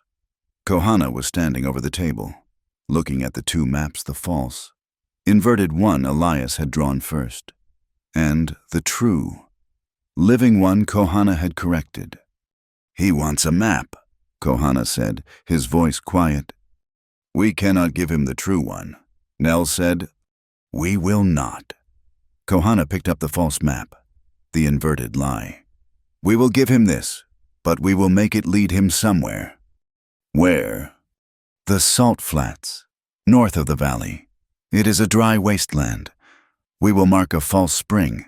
It will take him days to dig, days to realize he has been fooled. Nell saw the plan. It was a brilliant deception. A diversion, but what about Elias? While they chased the ghost, Kohana said, "I will get him." "No!" Nell's voice was steel. She looked at him, her decision absolute. "They want you. You are the key. You are the only one who can lead that chase. You are the only one who can make them believe the lie. You will lead them north. And Elias, you cannot go to the rail yard alone. It is a fortress." "I will not be alone," Nell said, a cold fire in her eyes. "Sutter has divided our town, but he also armed it. Tom is with us. Jed is with us. The men whose children you saved. They are afraid, but they are more afraid of Sutter now. You will be the phantom. Kohana. We will be the blade." She pointed to the true map. "You will lead the chase. We will hit the boxcar. We will save Elias. We will fight them on two fronts." The rail yard at midnight was a pit of ink. The sky, heavy and oppressive, had swallowed the stars. A storm was coming. The air was a held breath, thick with the smell of ozone and hot metal. Nell Hart lay flat on the gravel roof of the water tower, her Winchester's barrel resting on the parapet. Her knuckles were white. Beside her, Kohana was not a man, but a shadow, a piece of the darkness. Below them, Tom the blacksmith and old Jed were hidden behind a stack of barrels, their shotguns ready. "Two guards," Nell whispered, her voice barely a tremor in the air. "One at the boxcar, one pacing the platform." "The lanterns," Kohana said. His voice was calm, a ripple in the stillness. "They are the eyes. Blind them." Nell took a breath. She let it out. She lined up the first shot, the main yard lantern, 100 yards distant. She squeezed the trigger. The shot was a whip crack. The lantern exploded in a shower of glass and fire. The yard was plunged into near total darkness. A man shouted. A second later, Nell fired again. The lantern on the station platform vanished. "Now," Kohana said. He did not climb down. He dropped. He landed on the packed earth as silently as a hawk's feather, and was gone before the echoes of the second shot had faded. Nell scrambled down the ladder, her heart a hammer against her ribs. She met Tom and Jed. "Stay here. Cover the platform." She ran low and fast, heading for the siding where the lone boxcar sat. She heard a single, muffled sound from the darkness ahead, a grunt cut short. She skidded to a stop by the boxcar. The pacing guard was gone. The second guard, the one who had been standing by the door, was slumped against the heavy steel wheel, a dark shape in the gloom. Kohana was already at the lock. "It is a cargo boat," he hissed, his knife scraping uselessly against the heavy iron. "Stand back," Tom the blacksmith ordered. Appearing at her side, he was carrying his forge hammer, a two-handed maul. He raised it. "Nell above you!" Jed's voice was a panicked roar. A figure leaped from the station roof onto the boxcar. Brock. He landed hard, the whole car shaking. He had been waiting, using the darkness as his own. "I knew you would come, scout!" he bellowed. Rain began to fall. Not a drizzle, but a sudden, cold sheet. Kohana did not hesitate. He did not run. He leaped, grabbing the side ladder of the boxcar and hauling himself onto the roof. The rain was coming down in earnest now, making the painted wood. On the roof, the two men circled each other. They were two kinds of predator. Brock, heavy and powerful, a bear of a man. Kohana, fluid and fast, a wolf. Below, Tom raised the hammer. Again. He struck the bolt. The sound was a deafening clang. The boxcar door slid open with a shriek of metal. "Elias!" Nell cried, raising her lantern. He was there, huddled in the corner, his face pale and bruised, his spectacles gone. Nell, he is coming. Who? Sutter. He is here. Nell grabbed his arm, pulling him out. We have to go. Stop. The voice was not Brock's. It was cold, full of privilege and absolute power. Baron Caleb Sutter stood on the platform, flanked by 4 men in long dusters. They held rifles. Sutter himself was unarmed. He held a lantern and a sheaf of papers. This is all very dramatic, Mrs. Hart, Sutter said, his voice cutting through the rain. But it is over. I have a court order, a territorial writ. The Hart Ranch and all assets upon it are forfeit to me as of sunrise tomorrow. You are trespassing. The noise had drawn the town. People were spilling out of the saloon, holding their own lanterns, their faces pale in the flickering light. They stood in the rain, a half-circle of wary, frightened witnesses. That is a lie, Tom the blacksmith roared, stepping in front of Nell. He is a thief. All of you, we have the proof he bribed Judge Hannon. A woman's voice, sharp with old grief, cut through. He did the same to my husband. It was Mrs. Gable, a widow who ran the boarding house, pushed him into debt with that acquisition fund, and stole his land. My husband died of a broken heart.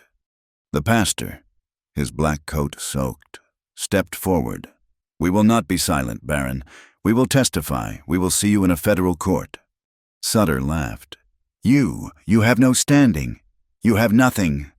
A terrible scream cut him off. It was from the roof of the boxcar. In the slick rain, Brock had lunged. Kohana had sidestepped, and Brock's own momentum had carried him over the edge. He did not fall clear. He fell into the heavy switching gear, the iron levers and counterweights that controlled the tracks. His leg went down between 2 massive, interlocking gears. There was a sound of wet, snapping bone. Brock howled, a sound of pure agony. He was trapped. Kohana dropped from the roof. He landed on his feet, his knife in his hand. He stood over Brock, who was now writhing, his leg mangled, the bones showing white in the rain. Everyone was frozen. The crowd? Sutter? Nell? Kohana could end it. He could leave him to die. He could take the vengeance he was owed. Brock stared up at him, his face a mask of terror and pain. The fight gone, replaced by a raw, animal fear. Kohana looked at the crowd, their faces lit by the unsteady lanterns. He looked at Nell, her eyes wide. He looked at Brock. He sheathed his knife. Tom, he said, his voice quiet. The blacksmith understood.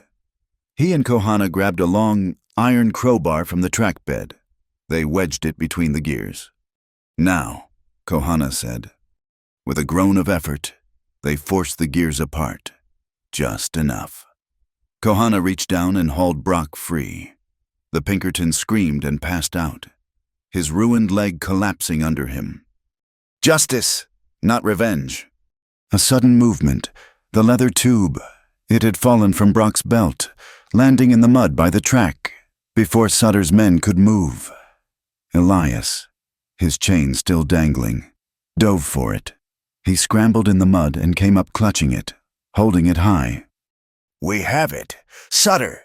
He cried, his voice breaking. We have the map. We have the truth. Sutter's face was a mask of thunder. He had lost. The map was gone. The town was against him. Brock was captured.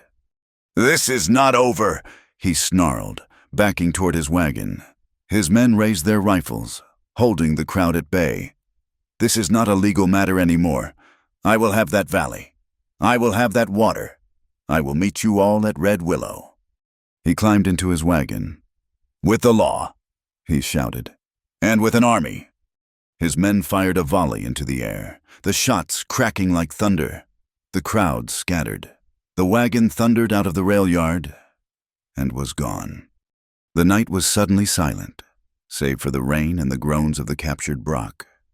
Then the real storm hit, a clap of thunder so violent it shook the ground. The wind howled, a physical blow, extinguishing half the lanterns. The rail yard was plunged into a chaotic darkness, lit only by flashes of lightning. They were soaked, they were exhausted, but they were breathing. Nell looked at Kohana. He was kneeling by Brock, wordlessly tearing a strip of cloth from his own shirt to make a tourniquet. "He will go to Red Willow," Kohana said, his voice flat, not looking up. "He will not wait. He will try to take the spring before we can use the map against him." Nell looked at the small, battered crowd. Tom, his hammer still in his hand. Mrs. Gable, her face set. The pastor, Jed. They were no longer just witnesses. They were a community. "He is right," Nell said, her voice carrying over the wind. "He is coming for the spring. We have to be there first." Tom the blacksmith raised his lantern. It cast a small, defiant glow in the wet darkness. "Then we will be there," he said. The decision was made. Not in a court, not in a saloon, but in the rain, in a ruined rail yard, over the body of their enemy. They would not wait for Sutter's army. They would go to Red Willow. They would make their stand. The night air was cold and clean. The great storm that had shattered the rail yard had passed over the valley, leaving it washed and breathing. It was the night before the dawn, a time of absolute stillness, made deeper by the new, rushing sound of water. They were at Red Willow. It was not a single spring. It was a wide, shallow basin, a mile long, where the ground itself seemed to weep. The rain had filled it, under the bruised light of a breaking moon. The water was a sheet of rippled silver, reflecting a sky that was finally clear. At the center of the basin stood a single, massive cottonwood tree, its roots drinking deep from the source. Nell and Kohana were under that tree. They were supposed to be on watch. The townspeople, Tom, Jed, Elias, the pastor, and a half-dozen others who had made the choice were camped a half-mile back, hidden in the cleft of the rocks, their small, smokeless fires invisible. Sutter was coming. They all knew it. He would come at first light, with his army and his legal papers, to take this water. This was the last moment of quiet. Nell sat with her back against the massive trunk, her rifle across her lap. She was exhausted, but her mind was painfully sharp. The events of the rail yard, the fight, the rescue. Sutter's raw threat played over and over in her thoughts. Kohana was sitting a few feet away, so still he could have been one of the shadows, one of the roots of the great tree. He was watching the water. "It is beautiful," Nell said, her voice quiet, almost stolen by the sound of the stream. "It is alive," Kohana said. He did not turn. "My grandmother said this is where the earth drinks. When the earth drinks, the people can drink." Nell looked at him. His profile was stark against the moonlight on the water. The man who had faced down Brock, who had chosen to save the man who hunted him, the man who had lost his people's soul and then, by a strange twist of fate, had been given the key to restore it, the man who shared a guilt as deep as her own. "I was afraid of you," she said, the confession surprising her. "When I first saw you, in the wash, I was afraid." "You had a rifle," he said, a ghost of humor in his voice. "I was the one who should have been afraid." "I was not afraid of your rifle," she said. "I was afraid because you saw me. You looked at me, and you saw everything. The anger, the fear, the lie I was living." He turned his head slowly, his gaze meeting hers in the darkness. He did not speak. He just waited. He listened, not with his ears, but with his whole body. "My husband, Amos," she began, her voice catching. She stopped, took a shaky breath, and started again. "You know what he did. You know he was a cold man, a man of ledgers, but I have not told you the truth. Not all of it." She looked down at her own hands, twisting them in her lap. They were not the hands of the woman who had come from the east. They were chapped, scarred, strong. "We were married for 3 years. I was his wife. I ran his house. I poured his coffee. And in all that time—" She paused, the shame of it a physical weight. "In all that time, he never touched me. Not once. The sound of the water rushed in to fill the silence. Not in kindness, she whispered, the words ragged. Not even in anger. He did not desire me. He did not hate me. He simply did not see me. I was a ledger entry, a piece of property he had acquired and filed away. My father's debt, paid in full. She was shaking now, the cold of the night mixing with the ice of the memory. The loneliness. It was a shell. I built it around myself. Year after year, I built it so thick no one could get in, because I was so terrified that if they did, they would find nothing. The same way he found nothing, just an empty room. She looked up at him, her eyes bright with tears she refused to let fall. So, when I say this, she struggled for the words, the admission costing her every last piece of her pride. I have never been touched before. Not really. Not in a way that mattered. You are my first. The words hung in the air between them. It was a confession more intimate than any physical act. She had bared her soul, the one true secret she had never spoken aloud. Kohana looked at her for a long time, the man of stone, the man of silence. He saw the proud, terrified woman, trembling, not from the cold, but from the terror of her own admission. He moved, slowly, so as not to startle her. He knelt in front of her. He did not reach for her face. He did not try to hold her. He simply held out his hand, palm up. It was a question, an offering. She looked at his hand. It was strong, calloused from the bow and the knife, scarred from battles she could not imagine. It was a hand that had taken life. And tonight, it was a hand that had given it. Slowly, her own hand trembling. She uncurled her fingers from her lap and placed her palm against his. His fingers closed around hers. The touch was not gentle. It was not soft. It was electric. It was a jolt of heat that shot up her arm and went straight to her heart, making it leap in her chest. It was a current of life, of pure, unfiltered truth. It was the first honest touch of her entire life. He did not pull her closer. He simply held her hand, binding them together. He looked into her eyes, and his own were no longer stone. They were dark, deep, and filled with an understanding so profound it made her gasp. Then he did something else. He lifted their joined hands and pressed her hand, her palm, flat against his own chest, against the hard muscle, beneath the worn cotton of his shirt. She felt it. His heart. It was not the slow, steady beat of the guardian on the ridge. It was a wild thing. It was hammering, pounding, a frantic drumbeat that matched her own. He was not stone. He was fire. He was just as terrified, just as alive, as she was. His touch screamed everything she needed.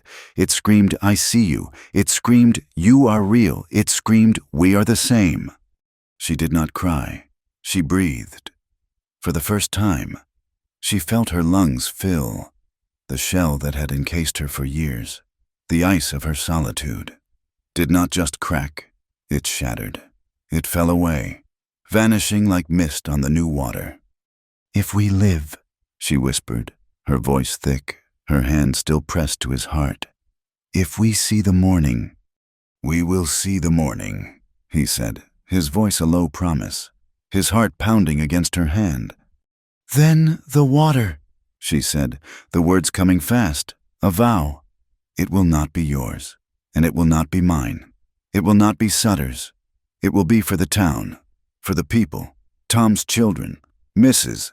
Gable, for your people, if they will come. A council, a new law. A joint council, he agreed, his grip tightening on her hand. The land and the people.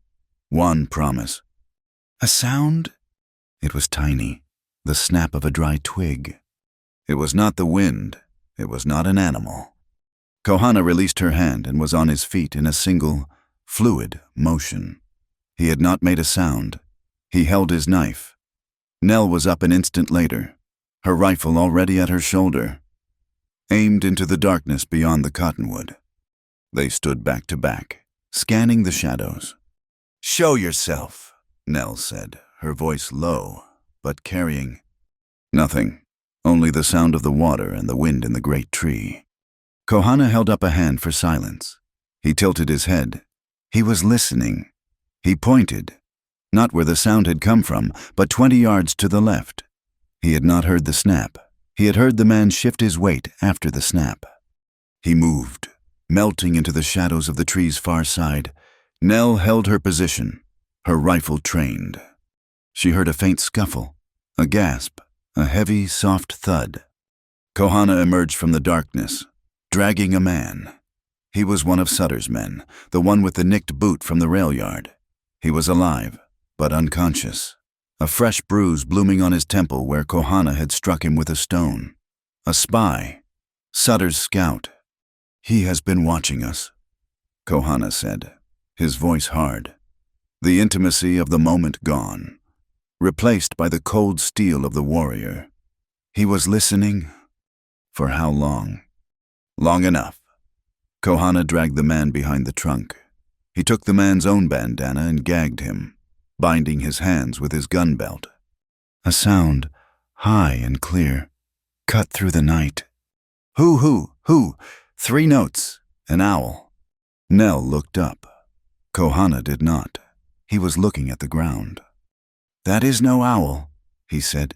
He crouched by the water's edge, scooping up a handful of thick, dark mud.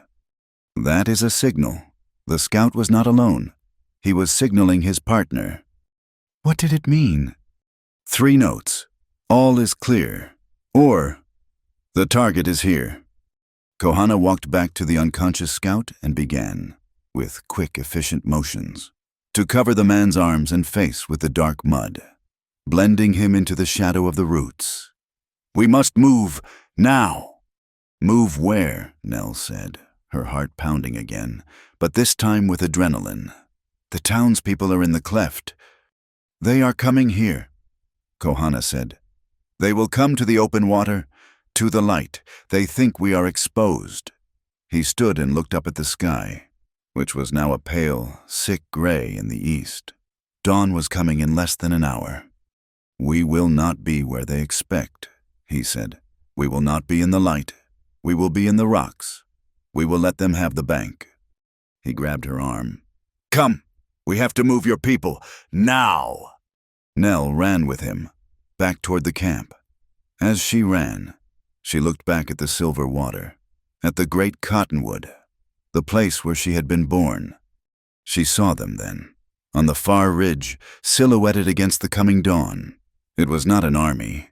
It was a machine. 4 heavy wagons, pulled by mule teams. They were not supply wagons.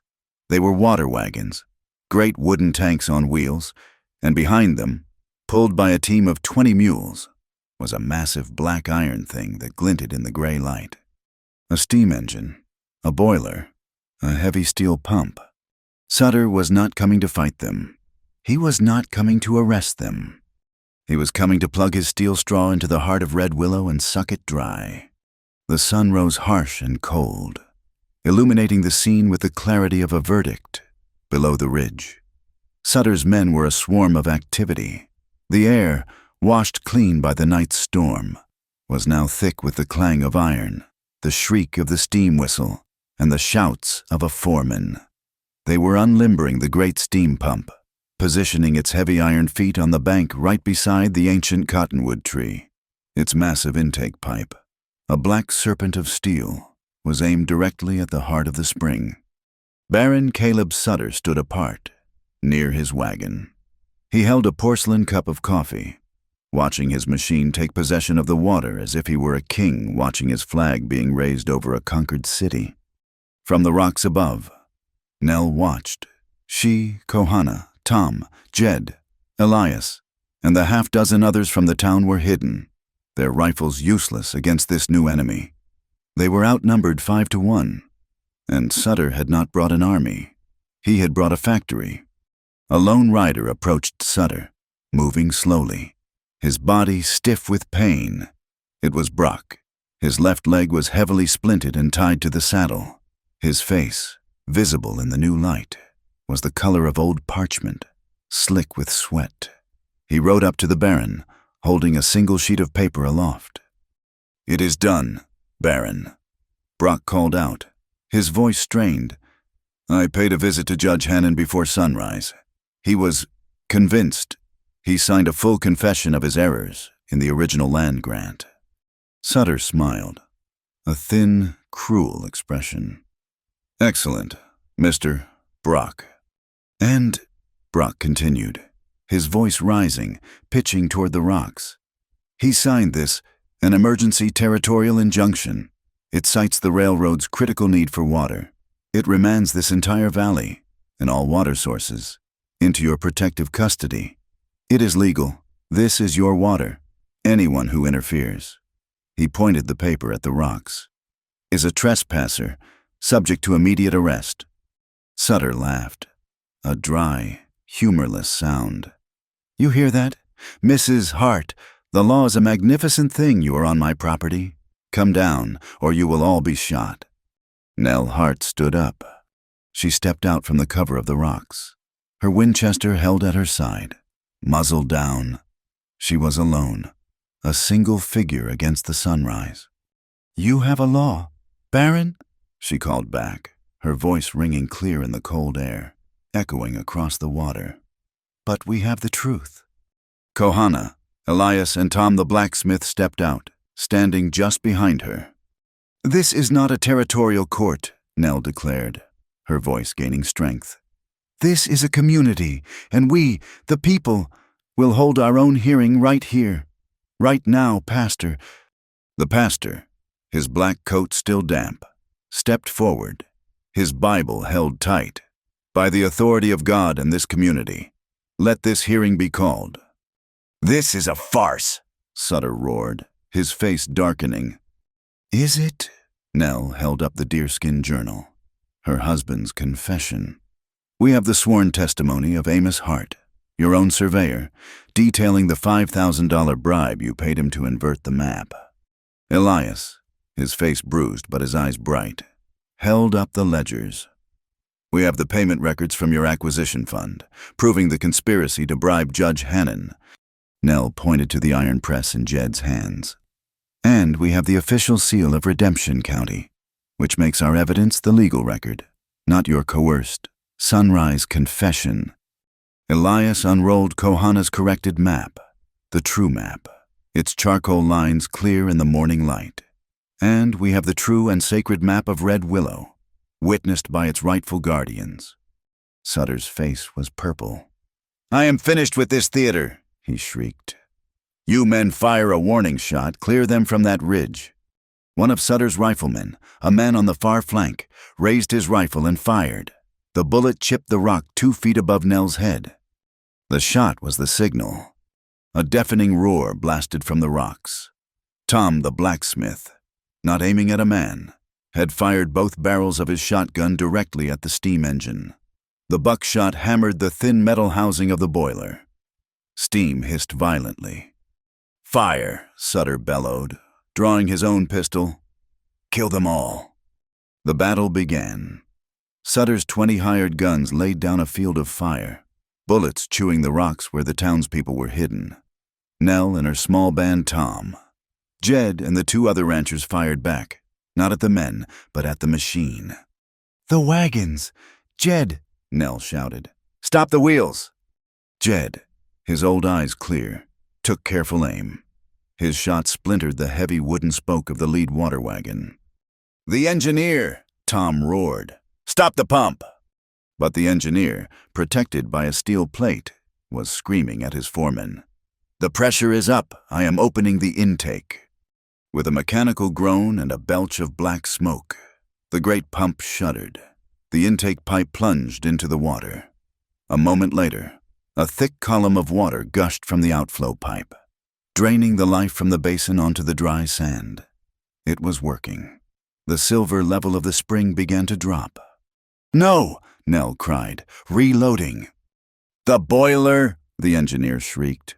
"The radiator! His shot hit the radiator! We are losing coolant! It is overheating!" "Use the spring water!" Sutter screamed. "Pipe it to the boiler!" Suddenly, The ground beneath the engine, solid just a moment before, gave way. The entire 2-ton machine tilted, its boiler hissing in protest, the heavy wheels sinking into the mud. Kohana, he had vanished at the first shot. Now, he and the 2 ranchers reappeared on the far side of the basin. They had not been fighting, they had been digging. With shovels and raw desperation, they had breached the soft bank of the spring, diverting the main flow away from the pump and channeling it directly toward the sandy bank where the heavy engine sat. The ground was turning to quicksand. The machine, choking on its own steam, began to sink. Brock, seeing the battle turn, seeing the machine fail, was consumed by a pain-fueled rage. He saw Nell directing the fire, reloading her Winchester. He began to limp toward her, using his heavy rifle as a crutch, his revolver in his free hand. "You!" he snarled, his voice a guttural rasp. "The woman! This is all because of you!" He was 10 feet away when Nell looked up. Her rifle was empty. She was trapped. Brock raised his revolver, his hand shaking with pain and hatred. He pulled the trigger. Click! He stared at the gun, his eyes wide with disbelief. He pulled the trigger again. Click, and again. Click. "I took the shells, Mr. Brock." Elias stepped out from behind a small boulder. He was pale, but he was not trembling. "At the rail yard," Elias said, his voice quiet but carrying. "After Kohana freed me, I am a librarian. I check the details." Brock roared, a sound of pure, animalistic frustration. He dropped the useless gun and lunged, his hands like claws, grabbing for Nell. He froze. Mrs. Gable, the widow, had stepped between them. She was unarmed. Beside her stood the pastor, and beside him, holding hands, were Tom the blacksmith's 2 young sons. They formed a circle, a shield of ordinary, unarmed people, standing between the violence and the woman who had given them a voice. Brock, the killer, the man who had lived by the gun, stared at the face of the 10-year-old boy. He looked at the widow, her eyes fearless. His hands, the ones that had been reaching for Nell's throat, trembled. He hesitated. Elias, seeing the battle pause, seeing the sinking pump and the confusion among Sutter's men, climbed onto the boulder. He raised his voice, not as a victim, but as a herald. "Hear this," he shouted. "By the rights of this community, and by the prior, sacred claim of the Comanche people, this water, Red Willow, is declared a public trust. It cannot be owned. It cannot be sold." He pointed at Sutter's mercenaries, who had stopped firing, watching their machine die. "Any man who works for Baron Sutter today is guilty of attempting to steal the lifeblood of this valley. Lay down your arms. Join us. There is water here for everyone, or there will be water for no one." One of the hired guns, a young man with a scarred face, looked at the sinking pump. He looked at the circle of children. He looked at the clear, abundant water. He lowered his rifle. "He is right," the man said, his voice rough. "I am not dying for a dry hole, and I am not shooting children." He dropped his gun in the mud. "Me neither," another said, backing away from the engine. Sutter's authority, built on money and fear, evaporated. His army was dissolving. "Cowards!" Sutter shrieked. He raised his own pistol, aiming it at the man who had spoken. He never fired. A new sound entered the world. It was a low, guttural roar, louder than the pump, louder than the battle. Kohana, standing by the diversion ditch, looked up, not at the battle, at the high canyons, miles to the north, the great storm, the massive volume of water it had dumped in the highlands. It had finally arrived. A wall of brown, churning water, 5 feet high, turned the corner of the basin. It was a flash flood, a liquid battering ram. It did not hit the people. They were on high ground. It hit the machine. The water, cold and powerful, slammed into the overheated sinking boiler. The metal screamed as it was quenched. The flood lifted the entire 2-ton engine, the pump, the pipes, and tore it from the bank. Nature, in one clean, violent motion, was purging the steel from its heart. The machine was swept downstream, tossed like a child's toy, and smashed against the canyon walls. The flood receded as quickly as it came, leaving the basin scoured, clean, and shimmering in the dawn light. Sutter stood alone, his pistol limp in his hand, his mouth open. His men were gone. His investment was wreckage. He was surrounded. Tom the blacksmith, his face calm, walked up to the Baron. He gently took the pistol from Sutter's unresisting hand. "Baron," Tom said, his voice final, "you are under arrest by the authority of the people of Redemption." The battle was over. Nell walked through the stunned silence. She saw Brock. He was sitting on the ground, his broken leg useless, his empty gun in the mud, defeated. Kohana walked up, standing over him. He did not look triumphant. He just looked. Brock saw him. He saw the man whose life he had tried to take. He saw the man who had, at the rail yard, saved the debt, the choice, the moment of justice. With a grunt of pain, Brock unbuckled his heavy gun belt. He shoved it across the wet sand, stopping at Kohana's feet. "I am done," Brock whispered. Kohana looked at the gun, the symbol of Brock's entire life. Then he looked at the man. He did not pick it up. He simply nodded. The surrender was accepted. The silence that fell over the Red Willow Basin was heavier than the steam of the ruined engine. It was the silence of a new world, born in violence and water. Sutter, his face a mask of gray stone, was bound. Brock, his leg crudely splinted by Jed, sat against a rock, his gaze fixed on the mud. The mercenaries, now leaderless, stood in a sullen, defeated line. The townspeople, their faces smudged with soot and adrenaline, looked at one another. They had done it. They had stood against an army, against the law, against the future itself. And they had won. It was Elias who broke the spell. He walked to the center of the basin, his chain still dangling, and held up the true map, its charcoal lines clear in the new day. "This," he said, his voice ringing with a strength no one had ever heard from him, "belongs to all of us." A federal marshal arrived 2 days later, not with an army, but with 2 weary deputies. He had been summoned by Elias's frantic telegraph, the one sent before the raid on the rail yard. He arrived in Redemption expecting to find a fugitive librarian and an Indian uprising. He found a town united, a baron in chains, and a stack of evidence that turned his entire world upside down. The trial was held not in a courthouse, but in the town's small, whitewashed church. The pews were filled. It was not just Sutter on trial, it was the old way. It was the law of money and power. Elias was the prosecutor. He did not shout. He read from Amos Hart's deerskin journal, the $5,000 bribe, the conspiracy to invert the map. He presented the bank ledgers from Sutter's Redemption Land Acquisition Fund, and one by one, Mrs. Gable, the blacksmith, and 2 other ranchers stood and testified to the predatory loans that had ruined them. Nell testified. She did not speak of her husband's coldness. She spoke of his crime. She placed the heavy county seal on the table before the marshal. "This is the seal of redemption," she said, her voice clear. "It was stolen by Baron Sutter to certify his lies. We took it back, and now we use it to certify the truth." The hired guns, given a chance to speak, turned on their master. They testified that Sutter had ordered them to fire on unarmed civilians.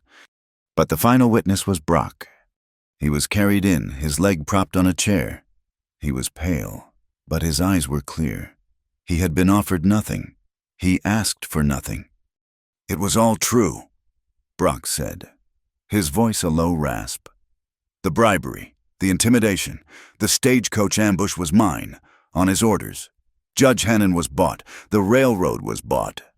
He proceeded, in a flat, emotionless tone, to lay out the entire network. Names in San Tadeo, bank managers, land commissioners. He dismantled Sutter's empire, piece by piece, as his final act. He did not do it for mercy. He did it for the one thing he had left: the truth. The verdict took 10 minutes. Sutter was found guilty of conspiracy to commit fraud, of bribery, of inciting public violence, and of the attempted theft of a public resource. The marshal, his face grim, declared all of Sutter's land seizures in the valley null and void. The water of Red Willow was officially returned, not to a person, but to the community. Sutter, silent and shaking, was led away in chains. He was bound for a federal prison, his empire turned to dust by the people he had tried to crush. Brock was sentenced last, for his confession and for his clear surrender at the battle. The marshal was lenient. Not prison, exile. He was banished from the territory, never to return. He was given a horse and a canteen. He rode out of town alone, a man with a ruined leg and a single, strange act of redemption in his ledger. He never looked back. The town should have celebrated. Instead, they gathered at the spring. A week later, they were quiet. The victory had a cost. They had water, but they did not know what to do with it. "It belongs to all of us," Tom the blacksmith said. "But what does that mean, who opens the ditch, who says when my crops are thirsty, and not yours?" Old prejudices, the ones that had made Nell an outcast, bubbled to the surface. "We are ranchers," one man said, looking at Kohana, who stood apart, near the cottonwood. "What does he know of our needs?" "He knows the water," Nell said, stepping forward. "He knows the land in a way we do not, and I know the law. Elias knows the books. Tom knows the mechanics. We will not survive as ranchers, or as Indians, or as merchants. We will survive as a council." It took all night. They argued, they shouted, but they were bound by the shared memory of the battle. By dawn, they had an agreement, written by Elias on a simple sheet of paper. The Red Willow Water Council. Nell Hart was the elected chair. Tom the blacksmith was in charge of infrastructure, the ditches, the gates. The pastor was the arbiter. And Kohana was given a new title, one from his own people, Sul Ki, the water keeper. He would have the final say on the health of the spring itself. They set the rules, irrigation schedules, rotated by lot. No one could plant more than they could sustain. No permanent dams. No one could sell their water right. It was tied to the land, forever. And they created the valley's first fire brigade, with Jed as the watchman. The work of healing began. Elias did not return to his old, dusty room. He took over the land commissioner's office, the one where Davies had once laughed at Nell. He threw out the old, false maps. He whitewashed the walls. He began to build a new library, a community archive. He took Kohana's true map, the one drawn on paper, and he framed it. He hung it on the wall for every man, woman, and child to see. The secret, once a weapon of power and greed, became the shared knowledge of all. Nell's ranch changed. The burned-down hay barn was not rebuilt. Instead, Tom and Jed helped her build a long, low addition onto the side of her house. It was not a barn. It was a clinic. She brought in her books from the East, the ones on science and botany. But she also brought in the herbs Kohana had shown her: the yucca for cleansing, the silver sage for fever. She was no longer just a healer of animals. The women of the town, seeing her strength, began to come to her. Mrs. Gable, with her rheumatism. Tom's wife, with her migraines.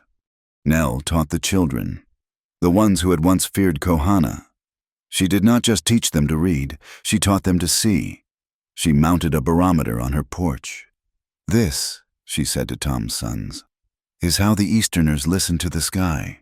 It tells us when the pressure is falling." The boys looked at the dial. "And Kohana," the older one said. "He listens with his ear to the ground."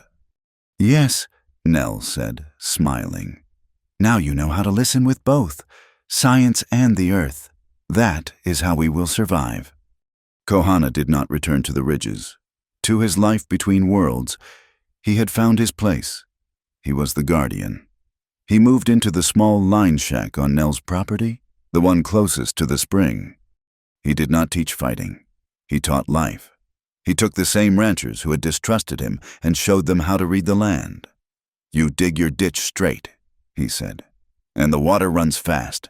It cuts the land. You dig it like the serpent, in a curve, and the water runs slow.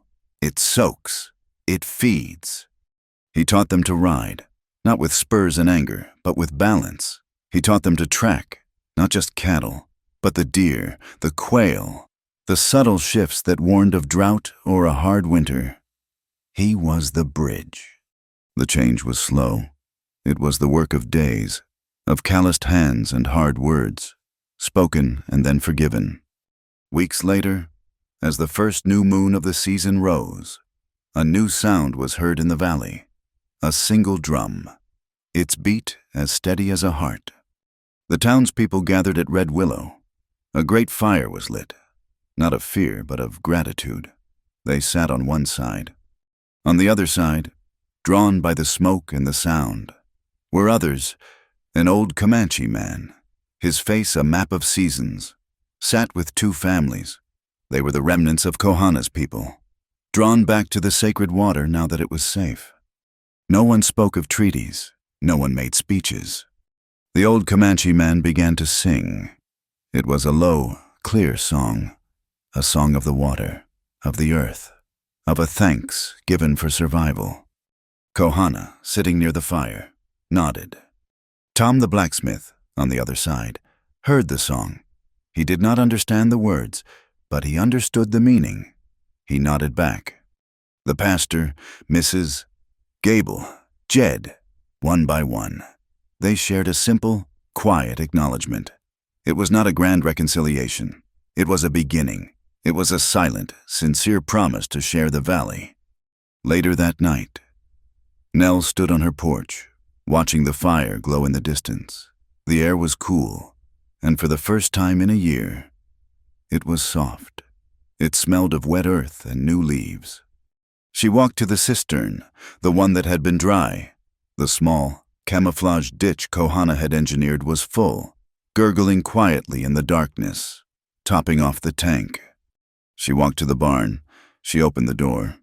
In the clean straw, the small, white-faced calf, the one she had saved with the first bucket of clean water, was sleeping. He was no longer frail. He was strong, his breathing deep and even. Nell looked out at her land. The moonlight was bright enough to see the miracle. Along the banks of the new irrigation ditch, a thin, bright fuzz of green was pushing up through the black mud.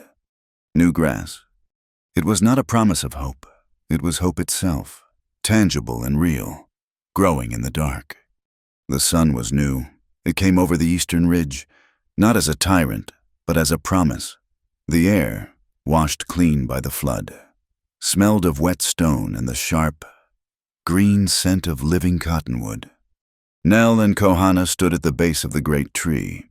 The basin of red willow was full, the water a calm, silver mirror reflecting the gentle morning. The wreckage of Sutter's engine was gone, hauled away for scrap by Tom and his wagon. All that remained was the water and the quiet. Kohana had his knife in his hand. He was not looking at the water.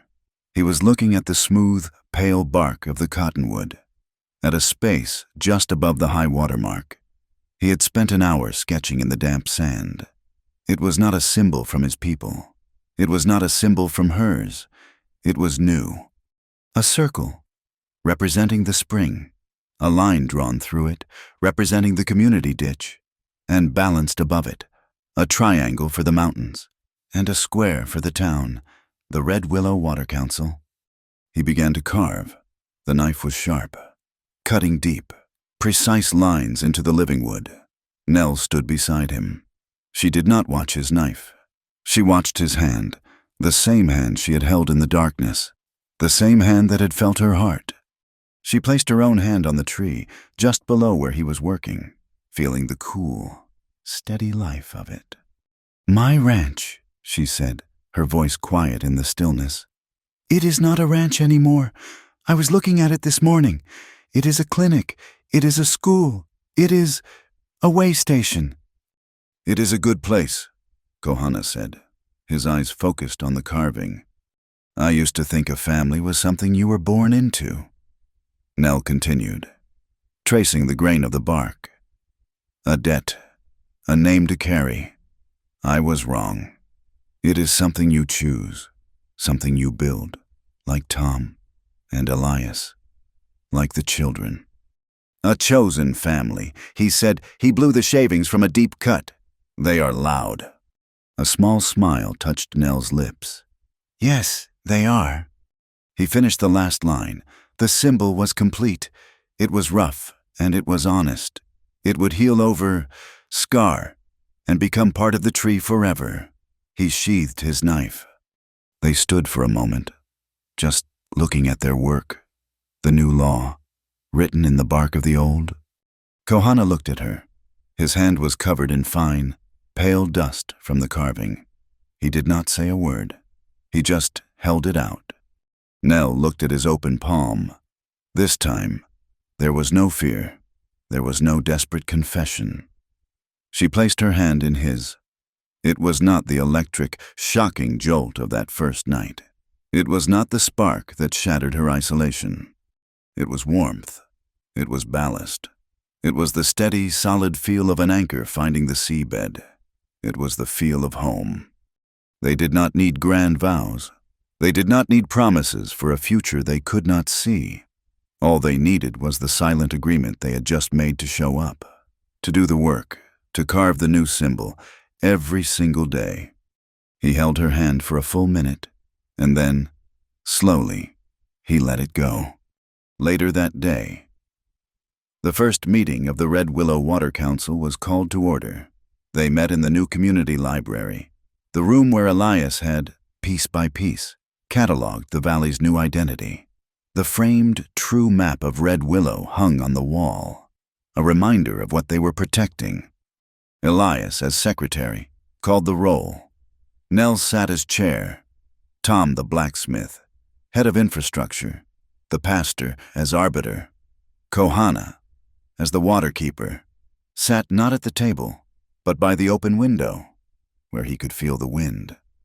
But the seats were not all filled by the victors. Mrs. Gable was there, representing the small businesses in town, and beside her, quiet and dignified, sat the old Comanche elder who had sung at the fire. He had introduced himself only as grandfather. He was there to speak for the people. "First order of business," Nell said, her voice formal. "Jed reports a break in the south ditch. Tom, we need a repair." "I will handle it," Tom said. "But that brings up the next point. Mr. Abernathy wants to plant a new field of alfalfa. He is demanding a double water allotment for the month." "The spring is still healing," Kohana said from the window. His voice was quiet, but final. "The flood scoured it. It is strong, but it is resting. No new fields for one season." "Abernathy will scream," the pastor said, wringing his hands. "Let him scream," Mrs. Gable said, her voice sharp. "My boarding house gets the same allotment as his fields. That was the rule.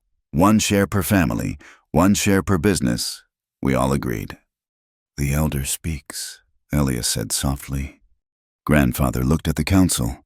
"The water is a gift," he said, his voice like dry leaves. "You do not tell the gift what you demand. You listen, and you take only what it offers.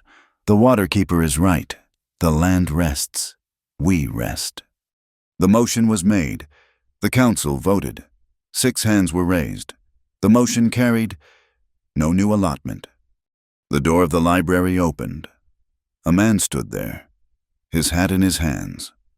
He was a stranger. He wore a clean suit, and his face was tired, but professional. "My apologies," the man said.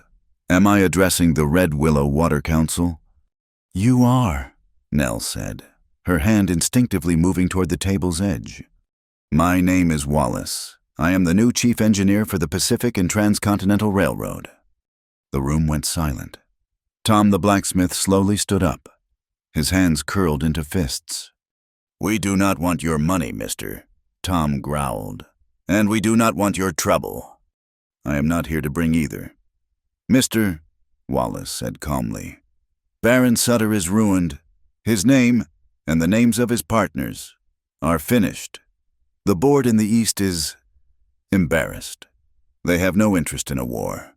They have even less interest in being associated with murderers and thieves. He stepped inside, unrolling a large, new blueprint. We are rerouting the main line. He said, we will be going north of the valley, through the salt flats. We will not touch your basin. We will not come within 5 miles of your spring. The tension in the room broke, a collective, silent sigh of relief.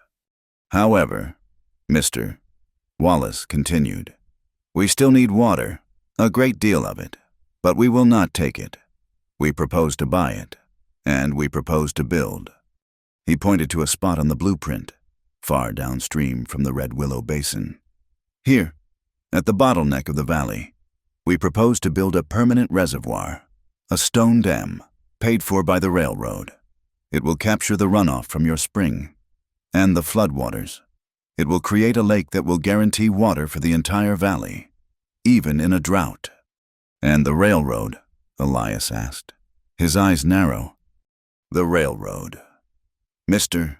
Wallace said, will ask only to build a single intake pipe to fill our engines, the dam itself, the headgates, the control of the water. He looked at Nell. That will belong entirely to the Red Willow Water Council. We are not asking to be your masters. We are asking to be your first customers. The next morning, Nell walked from the ranch. The council meeting had lasted for hours, but the deal was struck. The railroad, the great engine of the outside world, was not coming as a conqueror. It was coming as a partner. She walked past the spring.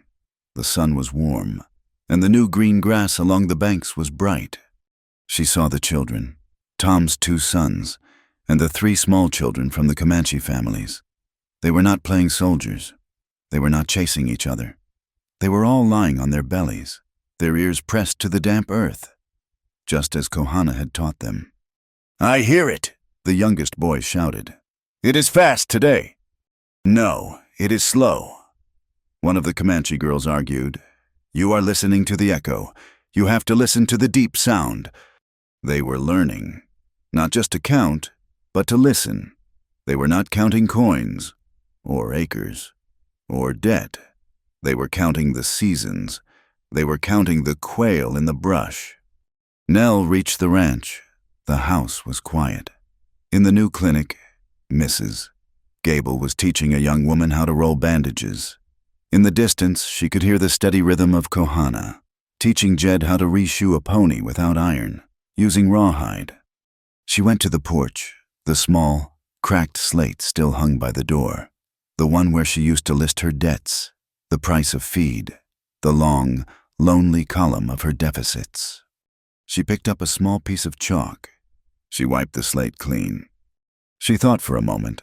Then, in her clear, educated hand, she wrote the first words of the new ledger. Today will be kind. We can feel it.